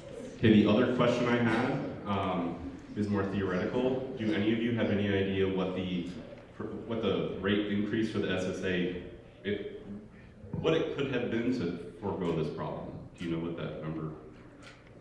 Do you have an estimate? Like, if it would have been this, we would have been okay. That's kind of what I'm looking for. Dr. Brad Buck, current superintendent for Waukee School District, submitted an article in the Des Moines Register. He ran numbers, and Senator Cornbach, who is an active senator in the House Senate, ran similar numbers and coincided with him in this article and said that due to the December REC recommendations or projections of 4.6% state GDP growth, the state could afford a 4.66% SSA increase and not lose out on money. Now, the March REC projections came in worse than the December ones, but those were the only numbers that were run in any type of public fashion that I know of. So 4.66 probably the ceiling. What was the rate increase? It was 2%. Thank you.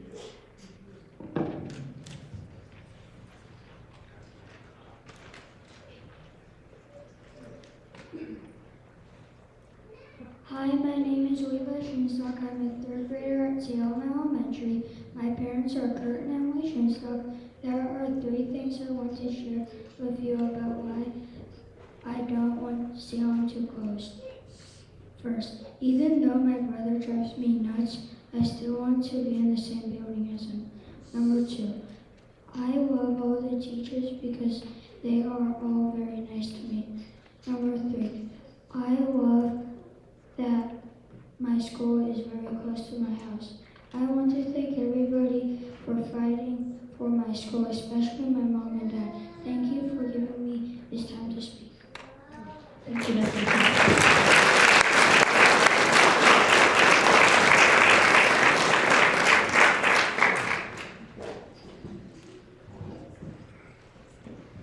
Believe it or not, that was actually his idea.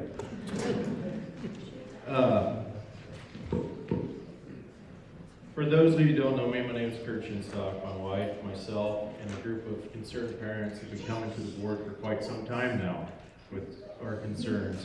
We have been respectful and civil throughout this process. But tonight, there are some things that need to be said, things that everyone needs to hear.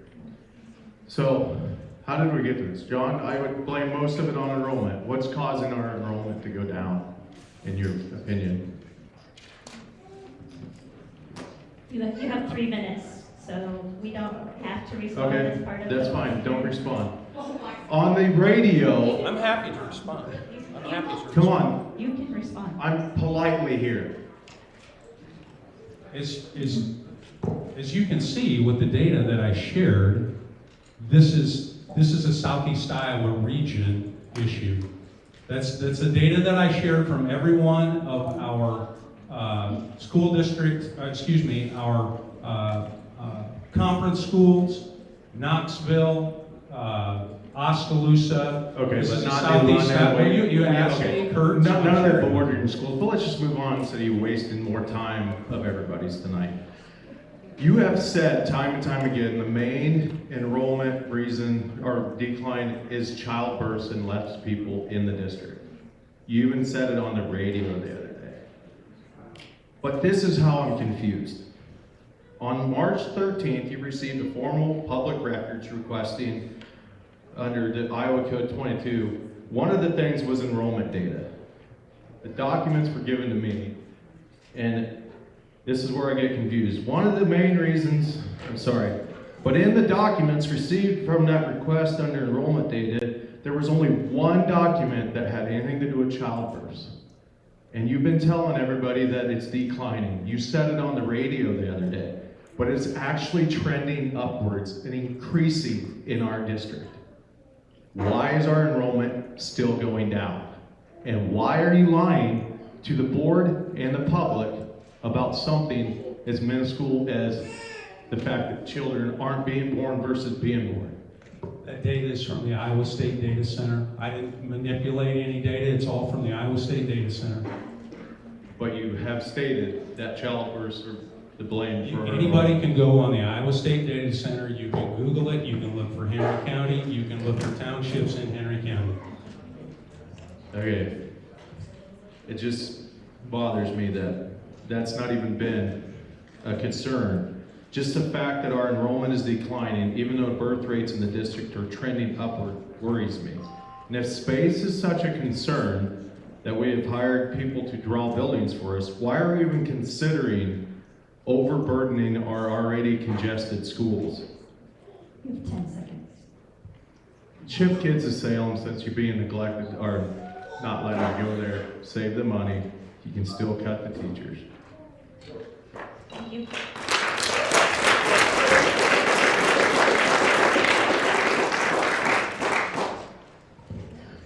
Well, I'm Scott Fedler. Thanks, Kurt. You did a great job.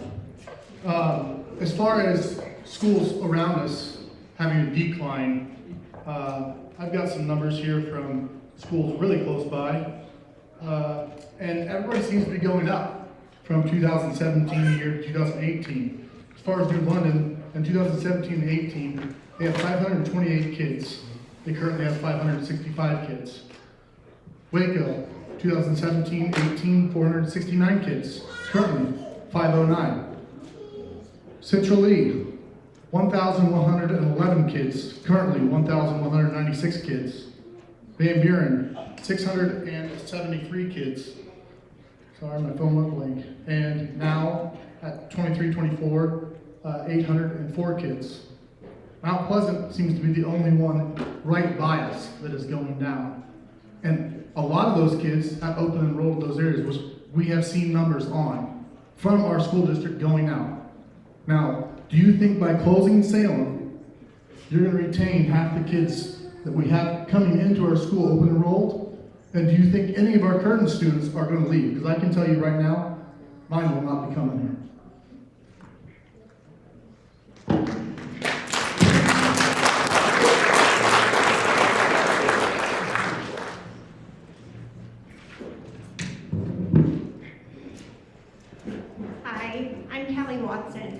I want to start by saying that in no way me advocating for Salem is to say that I do not think that the Mount Pleasant Elementary Schools do a fantastic job. I'm proud of our schools, I'm proud of our district, and just because I'm an advocate for Salem does not diminish the value that I see in the rest of our staff and buildings. I have a daughter in Harlan, and she's had a phenomenal preschool experience. I do want to say that I'm slightly concerned with the numbers that have been previously presented to us all. Due to limited time, I'm just going to give a quick couple examples here, but a quick reference of the mowing cost. We said that we spent $12,592, and in speaking with someone who's historically done this, this on the highest year typically has never been over $4,000. I'm just concerned at why there could be such a discrepancy that then poorly reflects on where we stand. In addition, it states that we've spent $1,800 on a book fair fundraiser that's ran mostly by volunteers. It seems odd to me that any sort of loss could occur from a fundraising event. These are just a couple small examples that tell me we need to look more closely at how these numbers are truly reflective of Salem, while also considering the impact of potential enrollment decline like Scott just mentioned. I really think we're underestimating the potential for growth within Salem if we supported the culture behind that. There's no question that the more doubt we put into families about the sustainability of Salem, the more the enrollment is going to decline, as we've already seen. If we're promoting all the wonderful things about our district and the benefits of all our schools and offering, do we still think we would continue to see the decline that we are, while we're seeing the smaller districts increase in their enrollment? Let's use Salem as an opportunity to enhance enrollment instead of just focusing on a doom and gloom of it's just going to be a continual decline. We have an opportunity. The potential is there, but it will never be there without the culture of support from the district as a whole. We've already lost many families from enrolling into our special school because of the uncertainty of its future, which ultimately means they've likely left our district forever.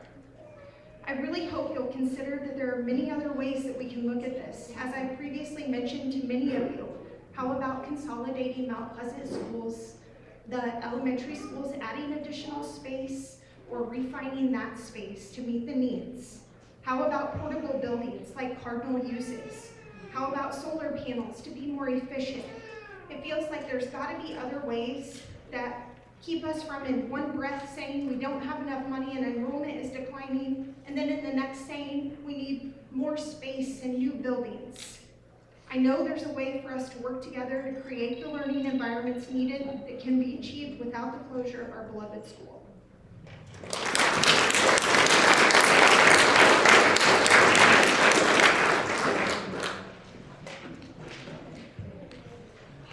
Hello, for those of you who don't know me, my name is Whitney Barton Shahan. I'm a graduate from Mount Pleasant Community School District.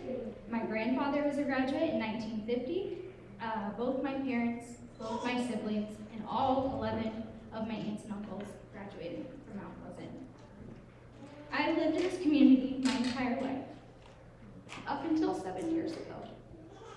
When my husband and I moved to Houghton, we had 2 children that attend Salem. It was a no-brainer. When our oldest came time to go to school, where to send him? Salem, so we could be Panther. If you're not familiar with the unique demographic where I live, in Houghton, there are 5 different schools that bus children to and from my area. 1 being Mount Pleasant, Central Lee, Fort Madison, Keokuk, and Holy Trinity. We open enroll in this school district. We are not unique to Salem. 22% of Salem Elementary includes open enrollment kids. Are you willing to lose the kids from the rural areas? Because you'll lose mine. We've done a lot of our own research, and out of the parents that we have reached out to and got back from, K through 4, 88% said they would be seeking other options outside of our district if Salem Stores closes. These reasons range from location, lack of trust, and loss of community. Speaking of lack of trust, kind of hit on it, but it still doesn't make sense to me. We have been told recently that there is not enough room for our own students that are in Mount Pleasant right now. Why are we saying right now we can accumulate 87 more kids? How is that even possible? So would you be distrustful? I mean, I don't. What are we gonna do if we find out there really isn't room and it's too late? We already have all these kids that we shipped to Mount Pleasant.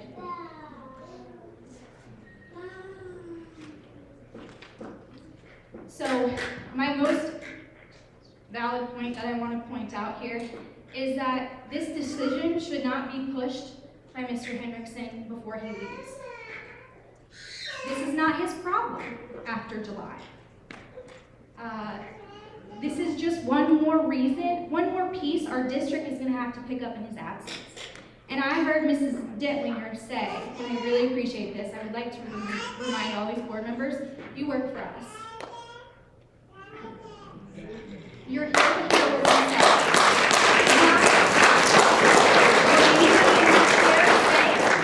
You are here to work for us. I appreciate your eyes. I appreciate you listening to us. I really do. But I think we have gotten so far away from listening to the community that you're just willing to do whatever whoever is in charge says.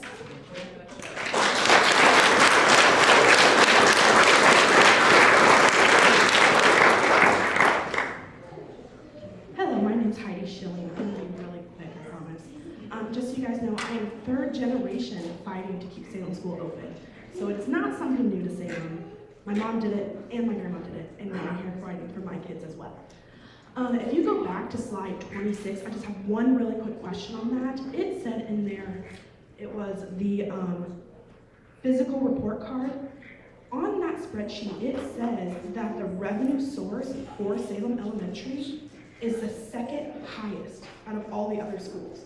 So I guess I'm wondering why you're wanting to close a school that is your 2nd highest revenue in the school district. Just kind of think about that before you guys make your decision.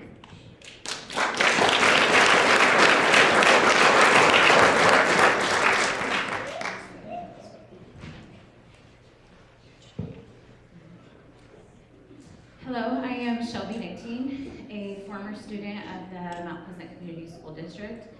and a proud mother of 3, 14, 8, and 4. Both my husband and I are graduates of this district, and we are proud supporters. We want nothing more than to continue to have our children be a part of this district.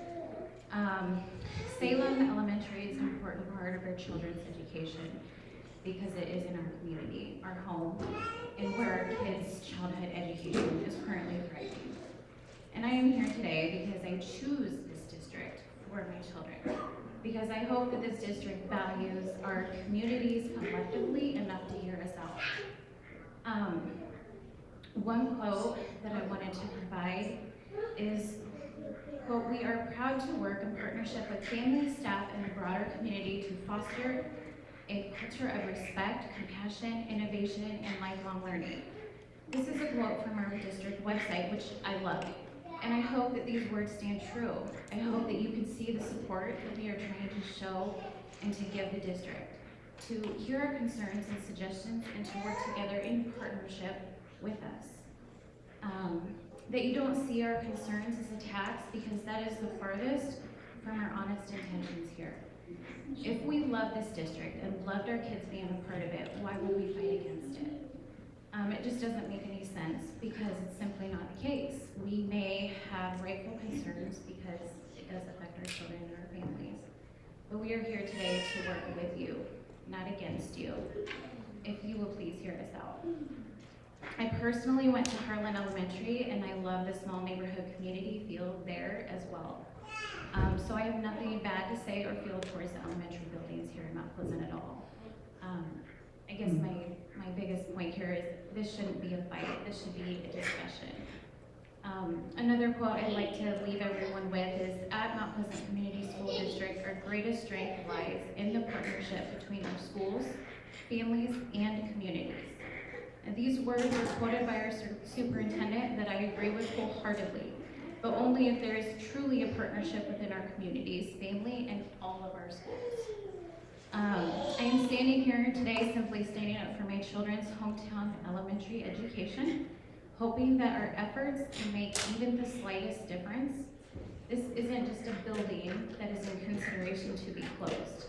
This is the heart of our community. It affects our businesses, our families, and overall it does affect our district. Thank you.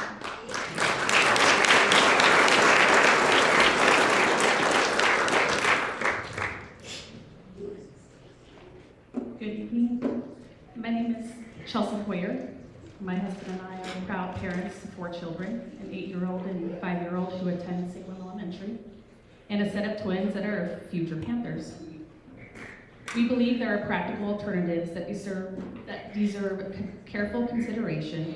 Transportation adjustments alone could reduce some disruption and pressure that in-town schools have communicated they are limited on space. Why not encourage more families to consider sending their students to Salem? Promote this opportunity within the district. It would be far easier than displacing 87 students into already constrained in-town schools. District videos and communications have acknowledged limited space in those buildings. Adding more students would only increase pressure on class sizes, staff, and resources when we have already eliminated roughly 10 staffing positions with Phase 1 and projected additional staff cuts with Phase 2.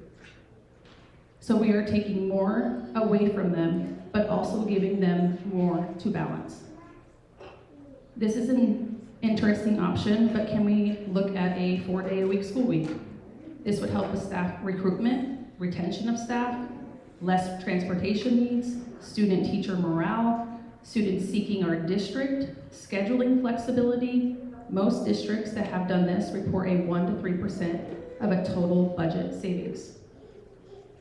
The proposed closure of Salem Elementary School is not just a logistical decision. It is a decision that will shape the heart of our community.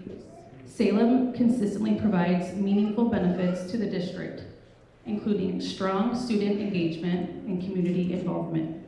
Closing this school would create significant ripple effects.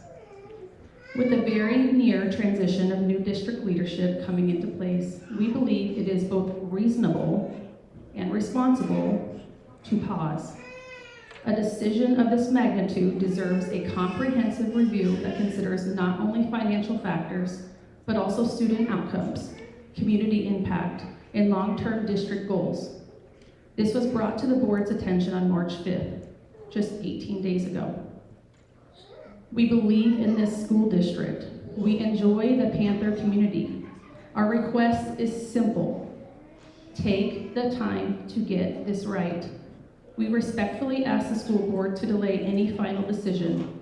Specifically to the board president, don't move forward with adding this to the agenda to vote. Please allow the incoming superintendent to evaluate and explore all viable options before making a final decision on the closure of Salem Elementary.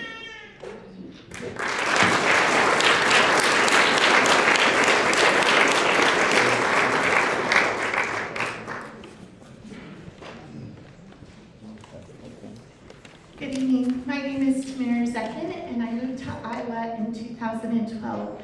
I moved to Mount Pleasant in 2017. I bring up this fact just because I simply wanted to acknowledge that I do not know all of the history and tradition that some of the parents and community members in this room carry with them growing up in this district. However, I do want to share from my personal experience. My son, 4 years ago, started attending Mount Pleasant School District as a Panther preschooler. He was 4, and by Iowa state law, he had to go to public preschool at the age of 4. However, his birthday is July 28th in the summer.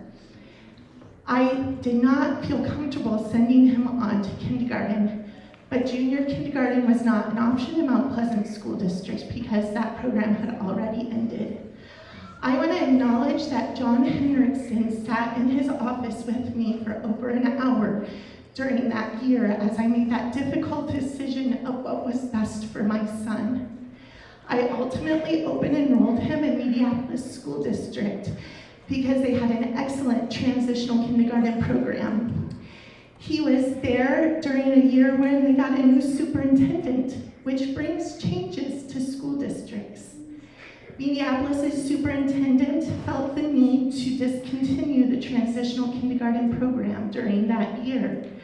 I sat in many school board meetings, even though I could not speak because I was not a member of that community. I wrote many letters to the school board and to the superintendent about the importance of transitional kindergarten.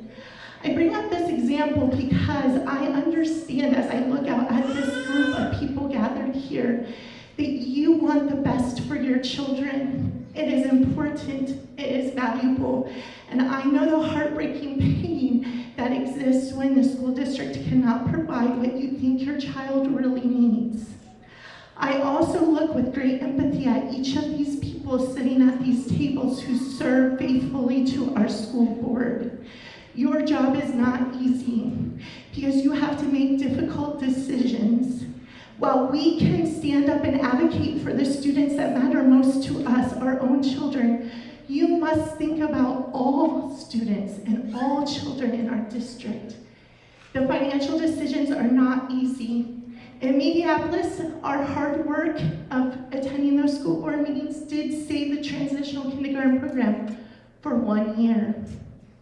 And then the school board had to make the hard decision to end that program. To the superintendent and the school board, I have 2 important questions. How do you build trust again? And what are the ways that you can bring healing in the midst of hurtful losses? Thank To you. the parents Your and time is up. members, I'm sorry.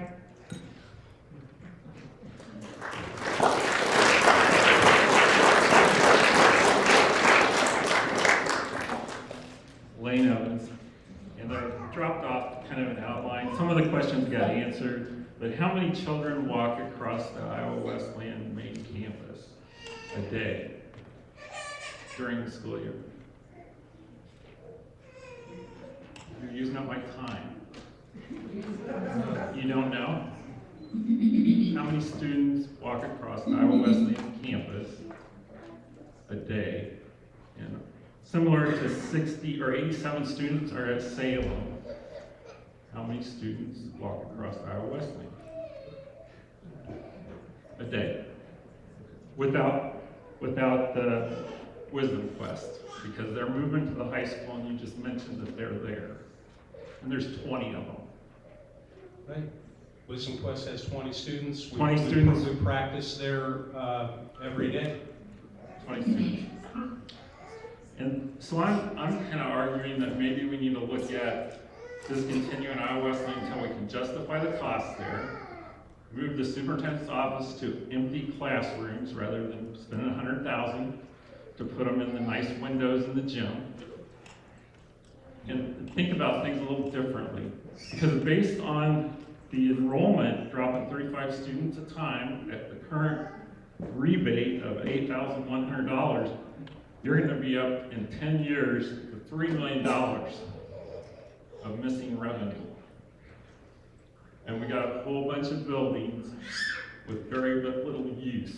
And I do advocate that the superintendent's office be where the people they supervise can have touch base, interact with them. They're the most expensive employees we have.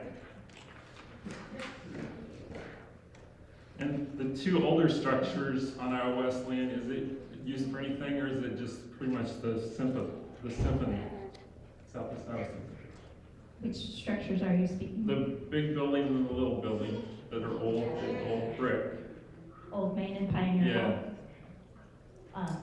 Old Main, we have two people that rent from us for 2 of those floors, and Pioneer Hall doesn't. So the symphony's gone. The Symphony and PEO both. Left.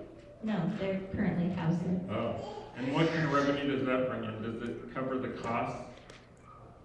We review that to see if it covers the utility costs, yes. And then the cost per student at Iowa Wesleyan out of our general fund, not the local option money we spend however we need to on buildings. What's the cost per student to use Iowa Wesleyan even after we get the superintendent's offices built out there? I don't think we have those numbers available. But we had that for Salem.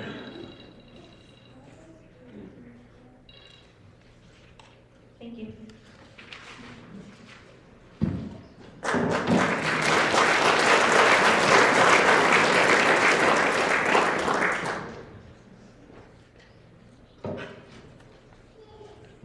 Hi, my name is Jessica Volker. Sorry, I'm not much of a public speaker. I prefer I agree with my peers very much to that. But I can honestly say that not for a second do I trust John Henriksen to make decisions for my children or to even.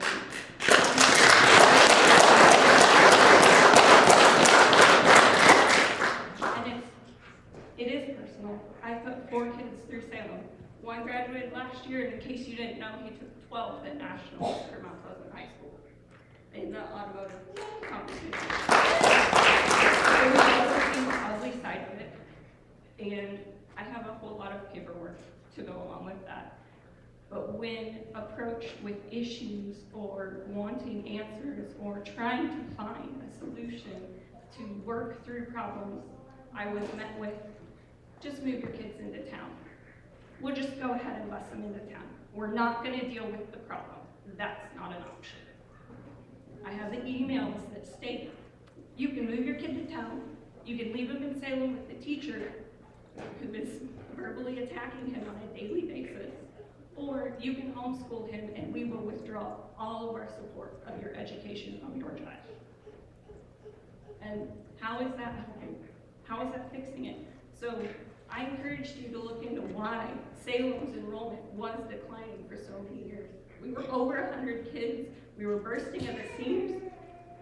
And if you walk the halls, everybody's laughing, and it is a wonderful environment. And does Mount Pleasant have that? Absolutely. Because Harlan probably saved my son when he was in 5th grade. And if you would like to know more about what he actually goes through on a daily basis, that he is scared to attend school, that he shuts down and forgets about his entire day because of what he went through, and how that was just pushed to the side. But it's not just a Salem problem, unfortunately. is the problem that you get faced with, and then continue to just push it to the side because we have more important things to worry about. And that's not fair to anybody, any of our children. In Pleasant, in Salem, our issues are so much bigger than what you continue to put on the agenda.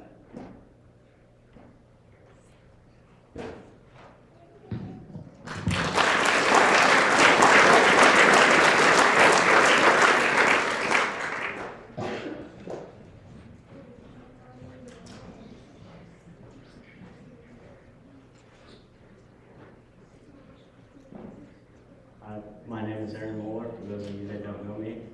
That was my mom just now.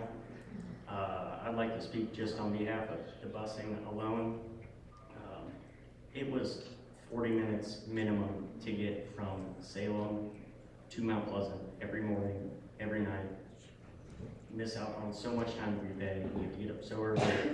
And me personally, I had to take ibuprofen just to make it through the bus ride without having migraines and issues.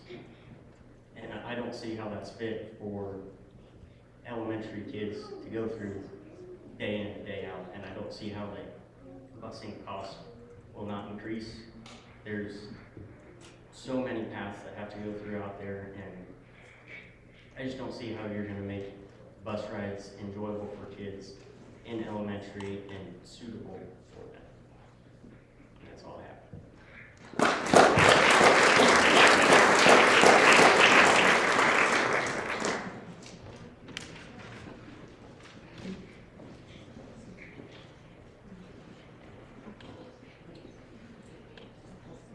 Checking. I'm Mary Hoyer, as I already said. A lot of people have talked about having the time to consider alternatives, and the reason I decided to get up again was because I was really struck by what Levi Shidstock said, that he doesn't really like his brother that much, but he really likes being in the same school with his brother. I went to the same school with my brothers and one sister, and it made it a community. Now, why not use Salem as a magnet school that gives priority to residents, which is legal, the way magnet schools can operate, and also encourage people who want their children to be educated together in one school instead of grade separate buildings. I think it wouldn't take many if you look at the numbers that have been given. Our enrollment numbers or class sizes are not that much different than they are in the other schools. It's just one option that could be considered, and I think it's a really important one. I also want to say, just by the way, I would really appreciate seeing the state, the way the state has cut spending on the school. See that chart with an overlay of what the inflation rate is per year, because with midterm elections coming up, it's not just the superintendent that's going to be changing. It could be major changes in state funding for schools. At least I hope so.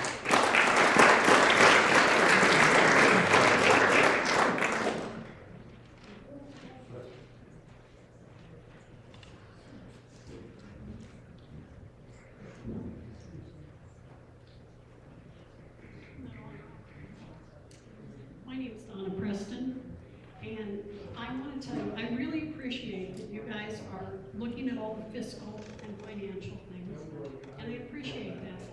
But can you tell me, we have 4 elementary schools. Do they all rank the same in the state grading scale? I believe Salem is excellent, where the others are acceptable. So why do you choose to close your best school? And as somebody else said, you could choose, you've rearranged all the students in Mount Pleasant, you could rearrange some down to increase the school size or the class size at Salem. And there's been a big big push here talking about, we're talking the difference between general fund and the other funds. But the truth is, if you were to close Salem, there would be more of that 1 penny sales tax stuff to go for the central campus. And I'm thinking that's probably just a general consensus with the public. So, I don't understand why you would close your best school and bring the rest of the school system down.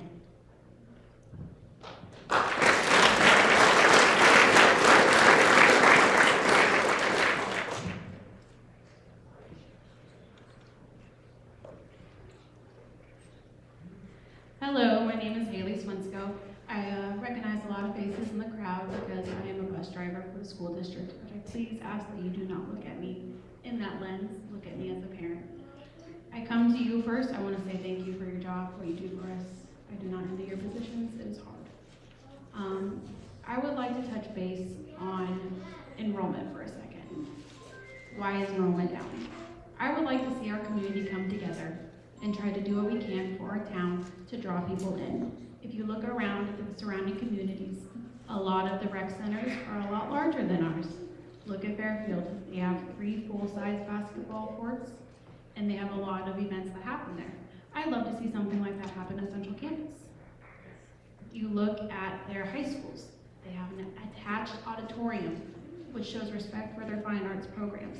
I'd love to see our high school have an attached auditorium. I think there are things that we could do and come together to make our enrollment increase. And then also, I would like to touch on, I hope I can speak on it, Wisdom Quest, moving to the high school. I know those kids, I know why they leave the high school. They don't want to be here. They do not want to be here. And if we bring them to the high school, they're just going to drop out. They will drop out, and I hate to see that. I hate to see those kids leave high school because of that. I'd like to see them be put in a better facility where they feel more accepted, because that's not what they feel here, and that's why they leave. Also, I would like to add that I love the idea of trying to bring parents to Salem School. If they desire that neighborhood school, maybe we could put out a survey and see, hey, if we offer this for parents that have a kid at Harlan, Lincoln, Van Allen, would you be interested in putting them on a bus at the middle school, coming down to Salem with their siblings and attending school together? You don't know if you don't try. Just a survey. See what people do. Maybe you'll have too many and you'll have to say, all right, first come, first serve.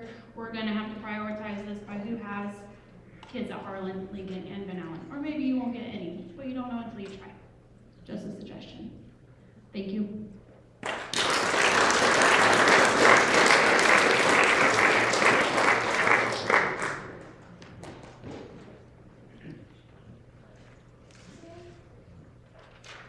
Hello, my name is Ryan Bearden, and I'm just within the last couple of years, I guess, personally been taking more of an interest in my local community, county, because I realize, things that are happening nationwide, we can't control those. Maybe we can't control what's happening statewide, but we can control what's happening in our county, in our district, in our cities, and school. As I've been thinking about this, it seems to me like people have been saying over and over here tonight is, why close Salem, your best school? Why not take the info that you would glean from that school and apply it to the rest of the schools to help their enrollment go up and address the problem there? Number two, I've been hearing there's a lot of disciplinary issues going on with the other Mount Pleasant School District schools. So a lot of kids going to Salem are going there because they're kind of comfortable with that. So you sending them to the other schools in the school district, they may not be comfortable with it. They've already said tonight that some parents will be sending their kids to other schools because of that, if they do close down Salem. So I think there's, my close friend of mine tonight, Mason Fraker, spoke here at the meeting the other night, talking about bullying that's been going on of his own little boy, seeing things that have been happening and things aren't being properly addressed. So I think there's a lot of things that need to be addressed first before we even get down this road of closing Salem. Let's share the disciplinary issues and the other schools are getting taken care of first before we address this problem. So whether we, another thing I was thinking of, somebody just a little bit ago said, talking about bringing the parents in and letting them have more of a decision, or walk through the schools, see the input, have the teachers there say, this is the issues we're having, this is issues happening. They can point to issues and show parents in this community what they're dealing with on an everyday basis. Come and have an open house, which they've kind of done in the past. But just, anyways, to bring transparency to everything that's happening. And again, Salem's one of our best. There's a reason why that is. And someone said, take our time, don't rush this, and just listen to the community. Sometimes people in the community have better ideas than people in leadership. So just listen to them. So thank you.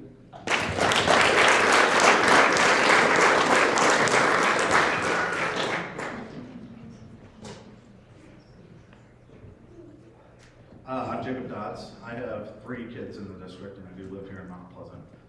My kids are spread out between Van Allen, the middle school, and high school. We've been in the Mount Pleasant district since they started school. I'm here tonight because I wanted to learn more about what the actual financial situation was, as opposed to making an emotional decision.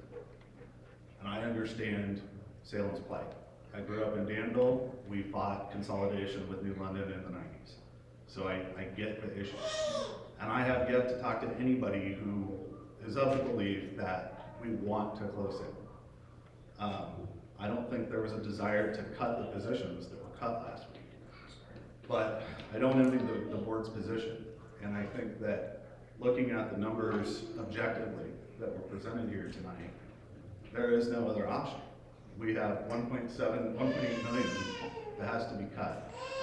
If we don't close Salem, which that's the board's decision to make, $523,000 has to be made up somewhere. And as a parent with children in the district, there's a broader district that needs to be thought of. And the thought of 11 more teaching positions being cut, additional assistance programs being cut from the broader side of the district, I don't know what that looks like. So I guess my only thing is I appreciate the board's transparency tonight as far as walking through those numbers. I thought they were very well presented. They make very good sense if you truly look at them from an objective as opposed to an emotional decision. But I do hope that you guys take into consideration everything that's been said here tonight, as far as the value of having the building in Salem, but also taking into account what needs to be done for the district as a whole.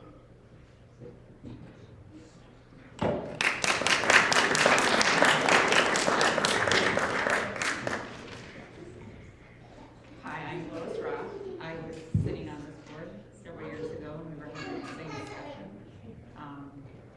And I realized, because a lot of you out there were in classes with my kids, and I know this is very emotional for you, but we're talking about 1/10 of population in the Mount Pleasant Community School District. So the decision has to be made, and it's up to you to do that, to look at the whole, what's right for the whole district, not just Salem. And I know I'm going to upset you, but this has to do with what's right for the community and for our school district, not just one school. So vote how you should vote, how you want to vote, but emotion has to be taken out of it.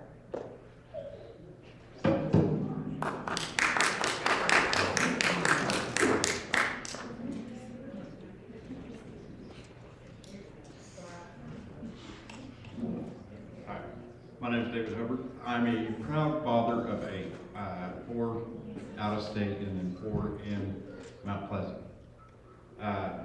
I have 2 in there right now, 1 in high school, 1 in grade school in Salem. What I want to know is what happened in the last 10 years that our enrollment is dropping, tanking like it is. You can't say birth rate or rate, but something happened. I mean, there was a time I lived in Fairfield, and I drove my daughter every morning, picked her up every night from Fairfield just so she can go to Mount Pleasant. So, what happened? Why are we losing this? What are we doing to gain these people back? I mean, what, the whole district, I mean, it used to be the district to come to. I mean, everybody I talked to when I moved up here, go to Mount Pleasant, go to Mount Pleasant. Now it's, maybe, you know, look at Lee, look at Van Buren. So I just want to know, are we doing something to increase our enrollment? Or are we just going to take it and just bite the bullet? Chuck, please. You know, what school's next? You know, like you said, 35 this year, 35 next year. It's just going to keep on decreasing unless we do something.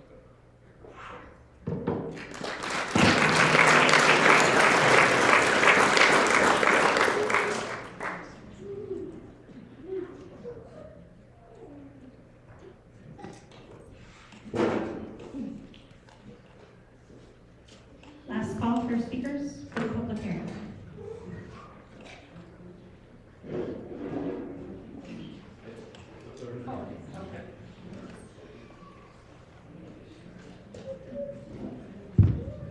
Hi, my name is Gwen Norton. I don't know where to start. My youngest child is in 3rd grade, and she has been through many schools in the Mount Pleasant district, starting with Van Allen. She had a wonderful year in kindergarten, loved school, and then something happened. By the time we hit 1st grade, it was a fight going to school every day. 2nd grade hit, and it was a bigger fight because we had grade alike. Shouldn't it be great? Grade alike, oh my gosh, with all your peers. She was relentlessly bullied. I didn't know what to do as a parent. What do I do when the entire 3rd grade of Mount Pleasant District doesn't like your kid? So I did something crazy. I said, I'm taking her to Salem. Well, you live in Mount Pleasant. No, I'm taking her to Salem. And I filled out the transfer building form, and I was left with no answer for week after week. I called multiple times. Hey, have you looked at my transport office or my transfer building form yet? Have you looked? Have you looked? Have you looked? It was our last resort for the school district. And I finally, after the 3rd phone call and weeks later, well, we don't know. We don't know if Salem's going to be open next year. We don't know if they have the numbers. Guess what? My kid was number 19 in the 3rd grade.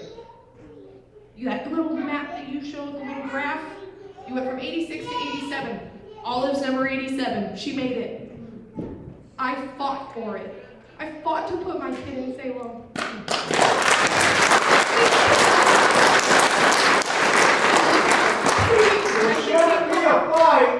In the first 2 weeks that my kid came home, she said, Mom, you want to know the best thing about Salem? And I said, what? She said, there's no bullying. There's no bullying.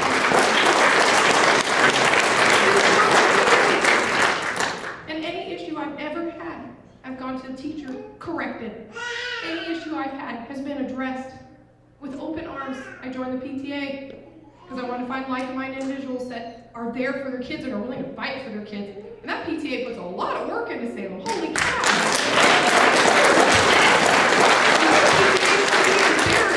You should be embarrassed. I couldn't even, I signed up for the PTA twice. I signed up twice at those other schools and never got an email, never got a call. And I signed up for Salem, and the first thing they did was say, we were so excited you're here. Welcome. So tell me what's different about Salem. The people. Yeah, that's what it is. It's the people.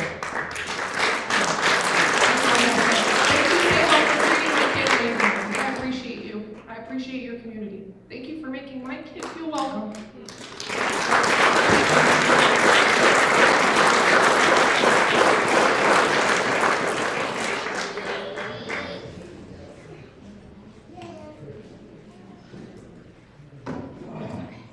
My name is Katie Westfall. My husband and I, we have a student at Salem in 3rd grade, and we also have a middle schooler. My middle school student was at Harlan for most of her elementary years. 5th grade, we decided, my son was entering kindergarten, and she was entering 5th grade. And for logistics reasons, because that is the community where my family is from, and we have future plans to build a house in that area, I wanted to start my son there to finish all 6 years at Salem. I fought for that for a few weeks leading up to the start of elementary school for my kindergartner. John did deny the transfer for a building transfer, and so they are not allowed, even though I know it is very well allowed within, at the time, neighborhood schools in town. I did get to the point of saying I was going to change my address to the land we were building on, and it was then said, no, you don't need to do that. So I feel like to the board, that is a way we could increase enrollment at Salem, is let those parents in that want to come. The other thing I want to touch on real quick is schools should generally keep students with individualized education programs, or IEPs, at their home school to comply with the least restrictive environment, or LRE, mandate, which requires educating students alongside peers without disabilities to the maximum extent appropriate. Are Salem parents being educated and advocated on for this? Because I don't think a lot of the parents know, and those students are getting not busted, they're getting told they have to transfer to Mount Pleasant. We do have IEPs at Salem, the parents just have to fight, because that is in the best interest of the student, if possible, to keep them at their school. I have full intentions of sending my children on to middle school here and things, but with all the hate being spewed and everything that this has all caused, I am questioning that decision. Lastly, I would just like to urge the board to pause. I feel like it would be the most ethical thing to do to let the new members, the current members, look over everything, the budget, the feelings, the thoughts, and pause this until our new superintendent can take a look at things too.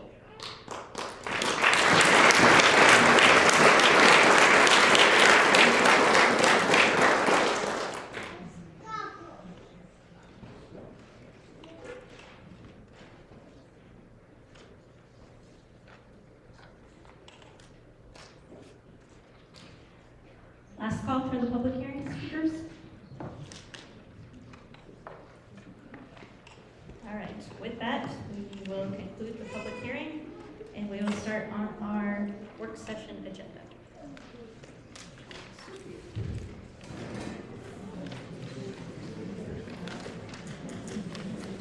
The first item on our work session agenda is a review and discussion of the fiscal year 27 buildings and grounds project.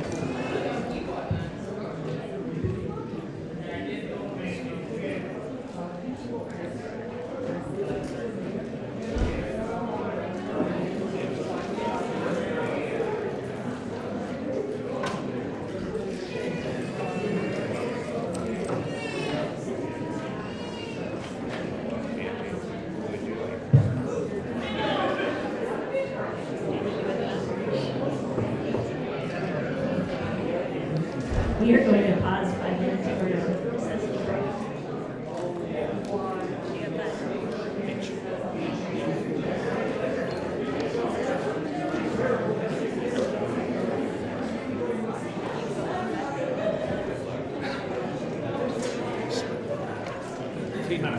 Yeah, come up. Oh.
seems like yesterday, so.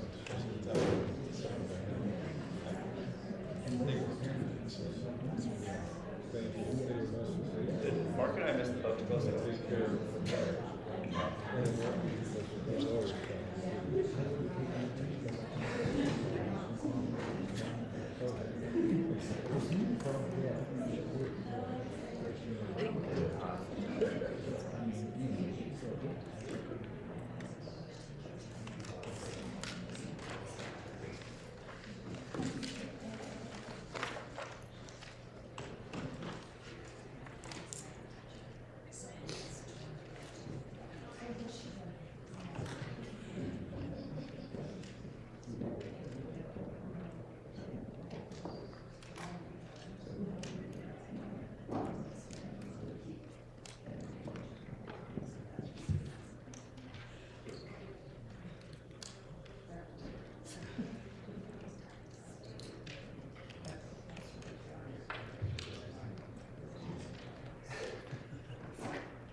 All right, Sharon? Okay. So the work session item on our agenda of the fiscal year 27 buildings and grounds project list review. This is typically, you guys have seen this a couple of times. We try to build this as we go along. A lot of this is Chad's recommendation, what he sees throughout the year, areas we need to update things, some repairs, some things that are regularly on this list. And so that's what we've tried to do, is build this for you. We've always come at the March meeting in the work session, so you can take a look at it one final time before we would put it on the board meeting agenda for your consideration in April. So this is, as we've been talking about funds tonight and the different types of funds, these are construction funds. This is 1 cent penny sales tax dollars. They can only be used for physical plant and equipment kinds of things. They can be used for anything that the PEPL levy can be used for. That is our statement of use. It can be used for anything that the PEPL can be used for. So that does include transportation. It could be used for leases, technology leases, those kinds of things. Cannot be used for general fund items. Can't be used for personnel, salaries, benefits, anything instructional. So this is our construction fund. So let me go down here to the bottom, and then Chad can once again review this with you. We've estimated that on June 30th, 2026, we estimate that we're going to have a balance of approximately $2.9 million in our construction fund penny sales tax. And we've also estimated that in fiscal 27, Sales tax revenue should be at about that $2.4 million, about like last year, $2.4 million. So if you add the balance and then you add the revenue, you get to, you add the balance and the revenue. That doesn't. What did I do wrong there? That is not right.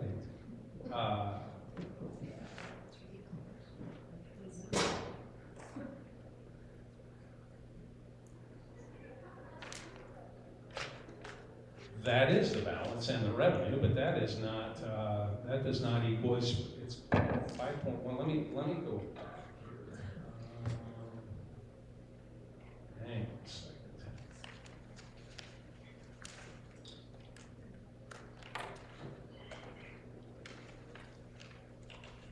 Let me go to second.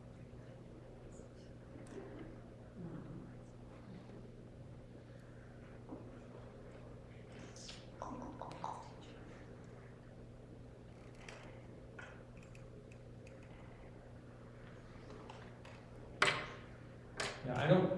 My apologies on that. I don't know.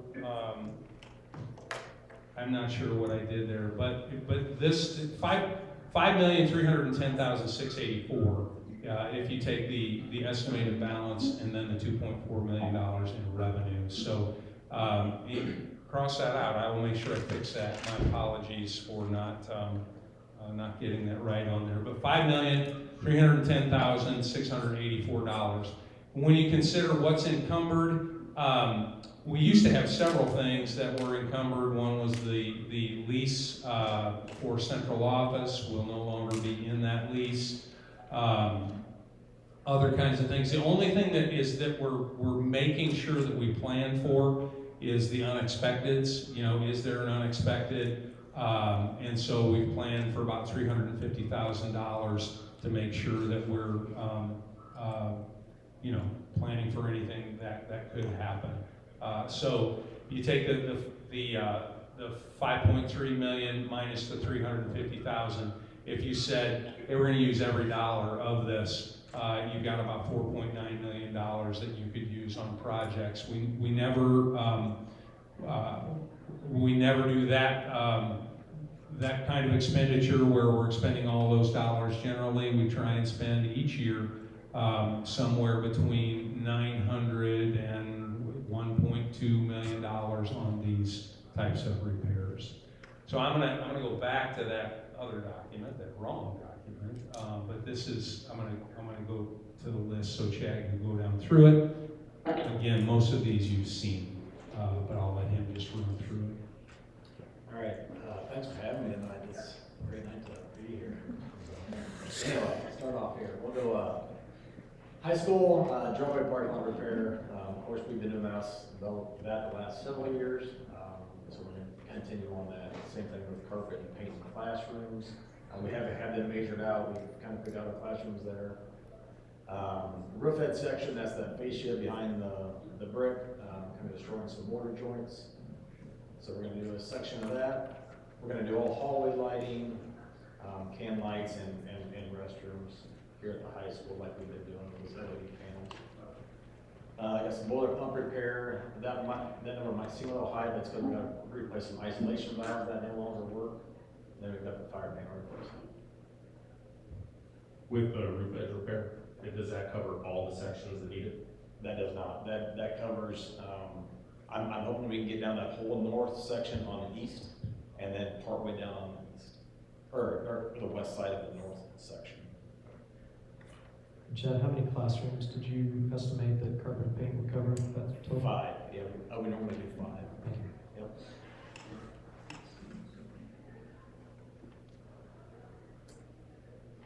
At the middle school, continuation on some tuck point repair, kind of above the media center. There's a spot where we've got some infiltration on the brickwork there. Same thing with the roof section repair. There's also some brick on the northeast corner over by the T-shirts lounge that's continuing to be a problem. So get some of that taken care of. Any questions on middle school? So are you talked about the aprons or the retaining walls on both sides, both the south and the east sides of the building? Yes, we've been looking at the last several years, and we're gonna have to definitely get some good ideas of what we wanna do with that. So the plan would be, this would be for the following year? It's gonna That be will- quite a large number to get that done, so. Definitely on the list for that, so. Is that something you're gonna need to look at some outside services? Absolutely, yeah. It'll be getting some numbers from several on that one, so. Chad, you're saying that's gonna be at least a year out? Yeah, that'll be the following, so not this, not for 27. Do I see do not enter signs in the, is that what those are for? Do not enter signs right there in the grass, like for those retaining walls? I have noticed them. You don't know? Right. I thought somebody put like a yard sign that says do not enter. Right, Mark might have done that to keep kids off there. Are you talking on that east side? On that east side? Yeah, I might have had some kids up there, which is kind of a risky little area. So. Yeah, that's, I guess safety is a concern, if that's what we're hoping keeps. I have turns not kids stopped off there there. with Mark, and I didn't know they were there. So. Okay.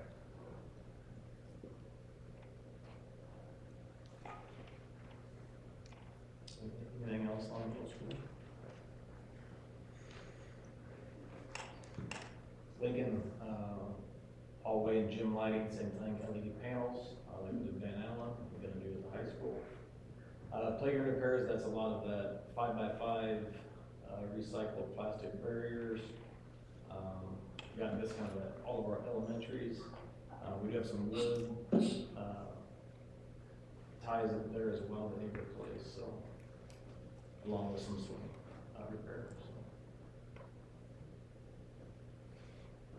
Van Allen, same thing, west gym wall, we're gonna come around the corner just a little bit to meet that control joint with brickwork. We've already done the gutter work, so we won't have that cost this year for that. The north section on the roof seam repair, playground repairs, a lot of that 5x5, recycled ties. Classroom lighting, there was a classroom project there done years ago. Those modules no longer, they don't make those modules, so I'm trying to figure out something to replace those modules with to get, we're having some issues with some lighting not doing what they're supposed to do. It's supposed to be a daytime savings light, and they're just, they no longer make them, and they're hard to get to jump over to the new stuff, so. Got a little bit of work there to do. And then, we got a backflow and relief valves there that will be replaced. The west side of the new addition, is that the lights aren't always on that side? Is that because that side hadn't been done yet, or the lights just? Exterior lights? Yeah. Yes. That's the correct. only section that Yes, hasn't been done, correct. right? Yeah, So yeah. you get light from the north side of the gym. It's just that section is the only section that hasn't been. Right. Okay. Yeah.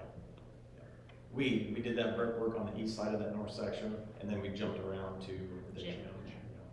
Do you anticipate that will be the following year? We have one more year. Yeah.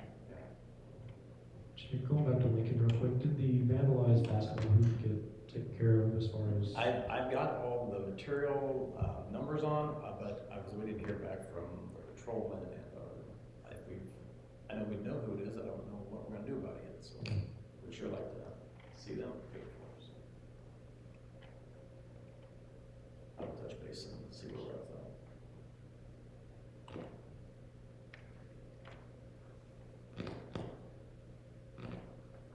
Arlen, same thing. Want to give them.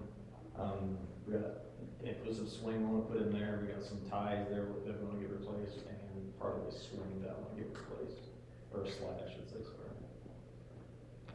Classroom lighting will be the same thing as what was at Van Allen. The daylight savings lighting having some issues.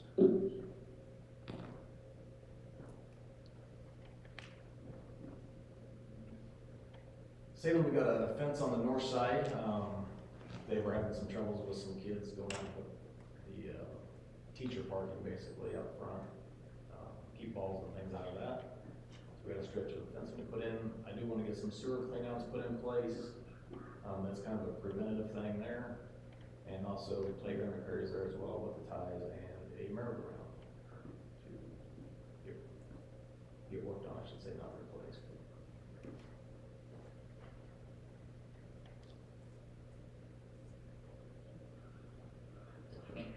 Activity center, this would be the roof coating over that area, would be the rubberized roofing. We have our central office remodel. That's kind of our max numbers, what we were thinking. We did end up getting that floor scrubber, so that has already happened. Old main on that first level, we've got 2 heat pump units that we need to get replaced. Those are needed units there. We had a rough time heating that lower unit there when they fell. So. Chapel, we've got even gutter repair, similar to what we did last year.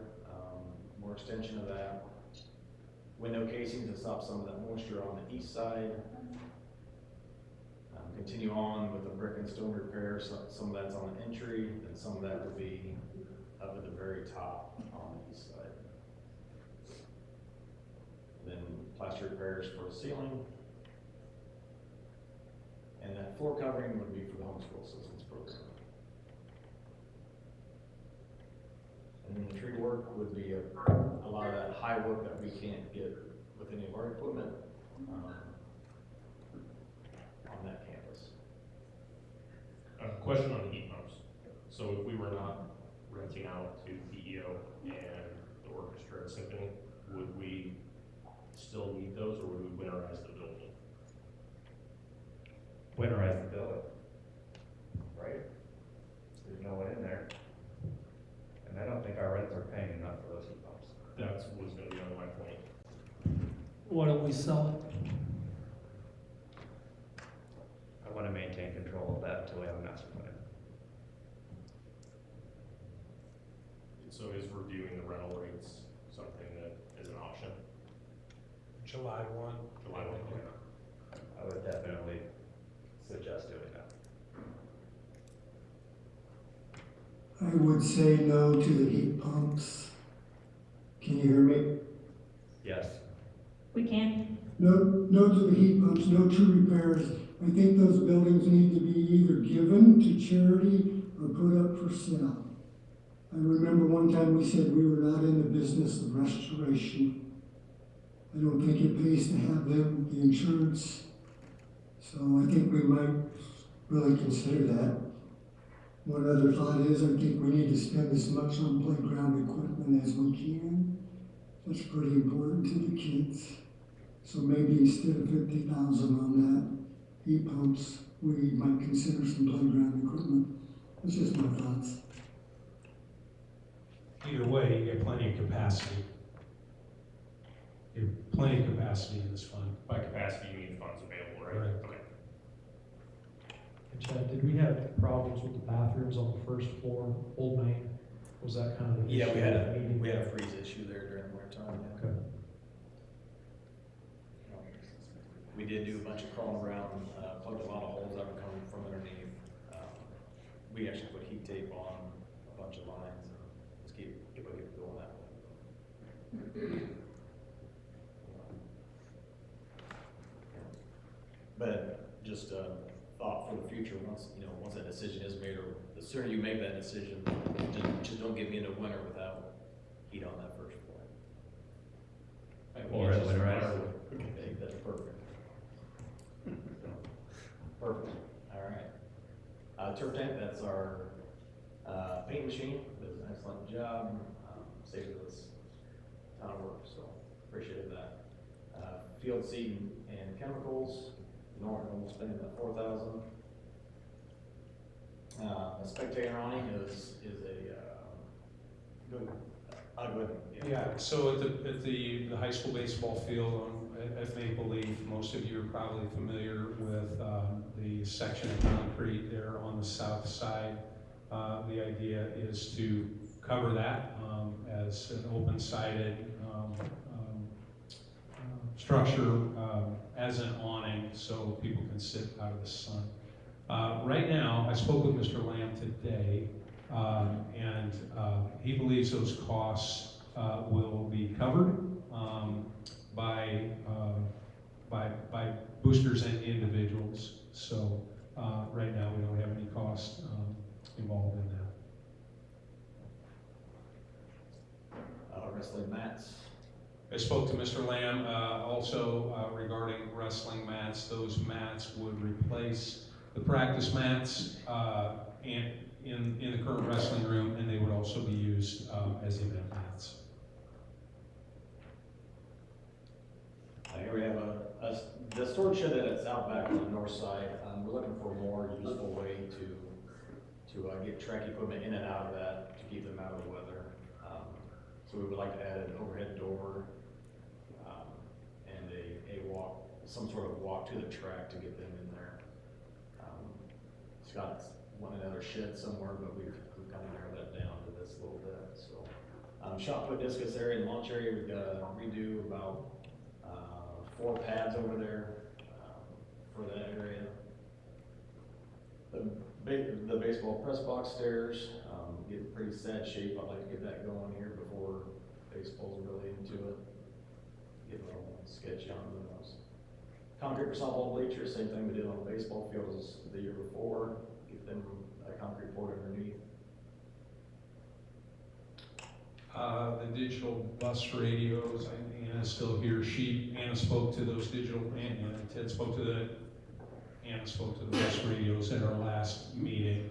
We'd like to go ahead with that as a safety issue to make sure we've got good coverage on our radios and good communications between our drivers and the RTM.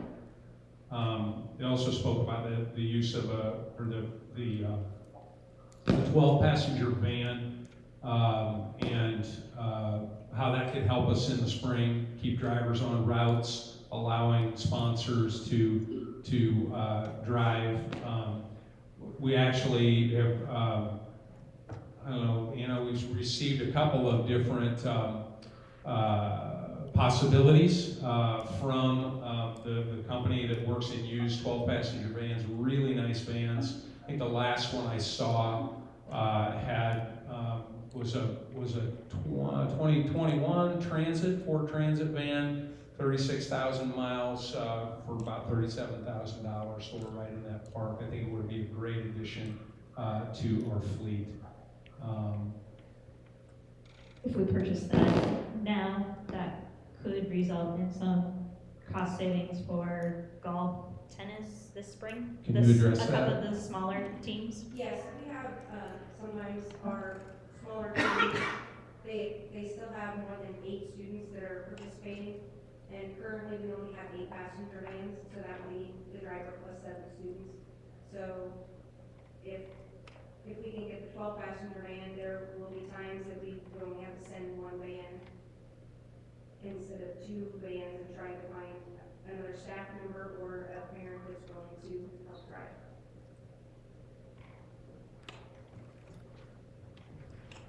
$37,000 buys a lot of gas in a bus. It looks like an unneeded expense to me. That's my opinion. I'm sure many people are aware that school bus drivers are kind of short these days. It's harder to get drivers, and then even if you have a driver willing to go, you have to have a sub to cover their route, and we don't always have that. Especially in the spring, you're pulling drivers off of routes to take activities, and it's just a domino effect. As you mentioned, you pull one off, then you got to try and find the sub to run that route. So Tomorrow we actually have a sub driver taking a group today and dropping them off, and then a different driver going back to get them after their routes. What kind of driver's license does it take to drive a school van? The school van, if a chauffeur's license, if Just a chauffeur's just a license, straight if it's a chauffeur's. route. If it's not a route, then it's a standard license. So with the sports, it would just be a standard license the coach could take them. Correct. So there's savings there. Kevin, with the coaches taking, excuse me, some of the sports there. Most of our coaches are willing also with those small groups.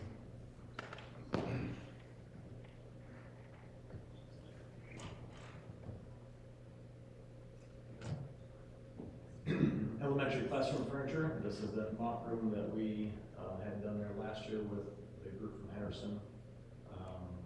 They did a mock room up Van Allen. Wish the teacher could talk on that a little bit here too, but she just loved it. The kids loved it. I think it's something that we really need to do for these kids here too.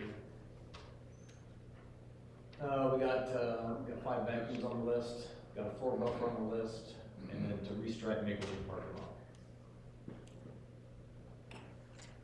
On the furniture for the elementary schools, the last meeting we talked about, wasn't there some state money or something that? That was with this company, that they would be able to find those grants with that money. That's where your current estimations come from. That's those dollar figures come from. And that's about it, grants, yeah. So total of that list as it sits, $1.161 million. And again, the capacity, if you take out what was encumbered, capacity there of about just short of $5 million. So certainly well within, as we've talked about funding, we've talked about planning, we've talked about okay, what are we comfortable with. This, from my experience, would certainly be a comfortable number for expenditures for fiscal year 27 in the penny sales tax fund.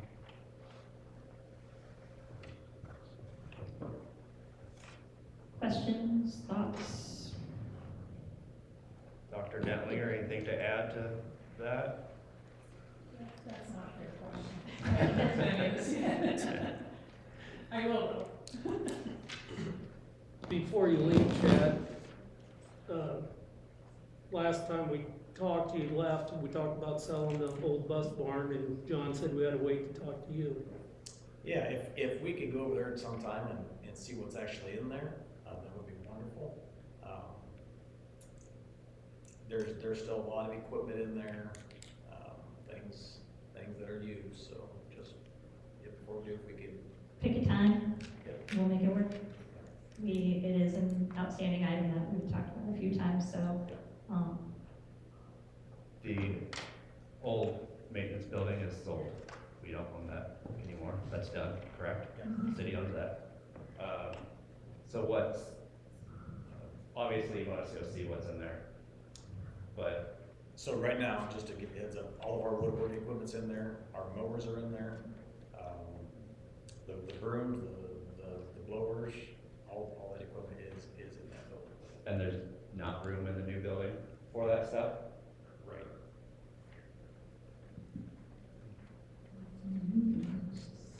We could squeeze it in out there. We could definitely squeeze it in out there. The mowers, the brooms. But we definitely have to rearrange to where might be a little difficult to actually do the woodworking without. The parking lot being used at the old site, or is everything inside?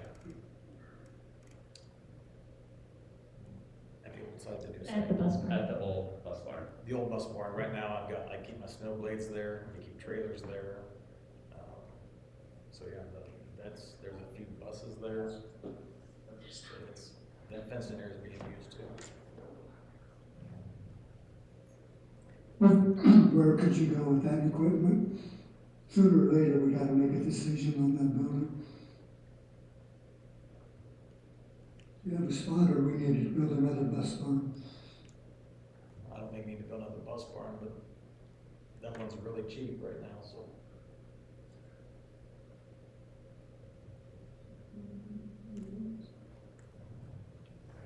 Tour. Field trip. I'll work on some times and get some options. Also for the chat. Thanks, guys.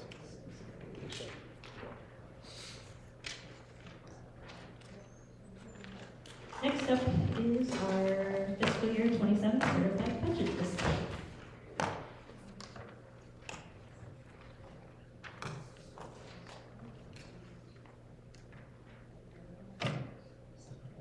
So nothing's else goes out to the public, right? That letter that gets mailed out from is the one and only. the one and only. We did our first budget hearing notice, and I have to do a second budget hearing notice published in the paper.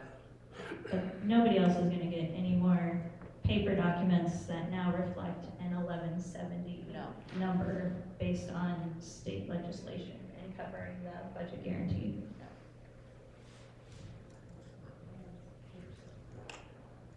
I guess some of the, the decision, again, capacities, we certified, as you mentioned, Angie, we certified them high on those levy rates, knowing that we couldn't go higher. You can come down. I guess the question for the board is, we know based on those numbers right now, we're at $11.70. That's at 8% income surtax on the ISL, and the rest in property tax. That's at $1.25 million in the management fund. That's funding the $43,000 of the cash reserve levy. All of that is, I have that right, correct? Yes, that's $11.70 for everything that we've asked. Now obviously there was comments at the public hearing about what do you need all of that in the management for? Is it important to what's your mark for the management fund balance? We've not carried a big management fund balance over the years. We've tried to be very responsible with that balance so that we're not taxing more than we need to. We're not using the management fund to manipulate our tax rate. The only reason that we considered upping that management fund was for the exposure, the increased risk exposure that the district has. If the board is comfortable with that risk, we can take it back down to $1 million as it was, and be less than $11.70. What is that? What is that impact if we would take it down? If you go down to $1 million, Mm-hmm.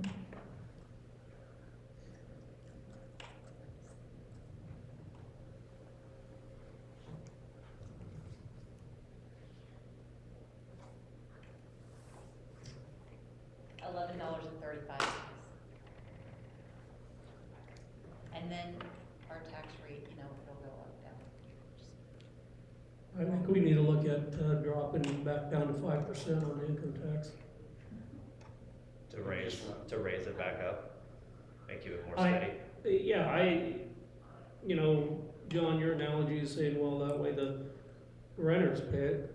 The renters are paying it. I was a landlord, once you raise the rent, cost goes up, you raise the rent. I'm with But Craig. if the tax rate goes down for you, you don't lower your rent. Right, I know that. But I think we ought to keep it even keel and go back down to 5%.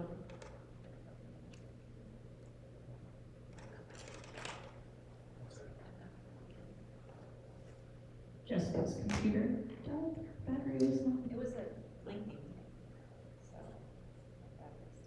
So Mark, your question is if we go from 8% down to 5%. Down to 5 and take the management fund down to $1 million, like we talked, what would the levy rate be? She's gonna log in. If we can't get it, we'll run those figures for you. Because if you go up to 8%, you're taking a tax burden off of the property tax owner. Off of common tax. Yeah, so. Right, anyone that owns. Yeah, any corporation, because an income tax, surtax doesn't go on a corporation. So I would rather keep charging as much as we can to businesses. So you would agree with. It's not just businesses. Right, but as a But homeowner. they're paying more of the share of it. Yeah, but as a homeowner, my property taxes come down, but my income tax goes up to offset it. So as a property owner, it doesn't really impact me. As a renter, you don't save on property tax, and you catch it on the income tax, so you're now paying more. And the companies and the rental investors are the ones that gain from it. It's how my mind works. I had a discussion with somebody asking them this. Would you rather pay on property tax or income tax? And they were a business owner and they said, well, I can work my income down, right? I can show a lower income. I can't do anything with my property tax. So, I mean, it's really, like John said, philosophical, what we think is right. Again, what we want that dollar amount to land around. I think that's the biggest question is we were at $11.98, you know, right around $12. We changed nothing. We're at $11.70. You know, if you make the adjustments that Jessica just put in on $1 million, you're at $11.35. You know, that's the question in my mind. The issue I carry with the management fund is we have $250,000 sitting in the property of taxes sitting in the bank for a what if day. Who knows how long that's just sitting in there? Versus we could go to $1 million, and if it does happen, we could, if we would have to, borrow it for the year and then catch it up in the next year, right? That way we don't just have tax money sitting in an account for however long, for a what if day, and instead, the day that it happens, we know we need to get the taxes at that point, and it's going to be used.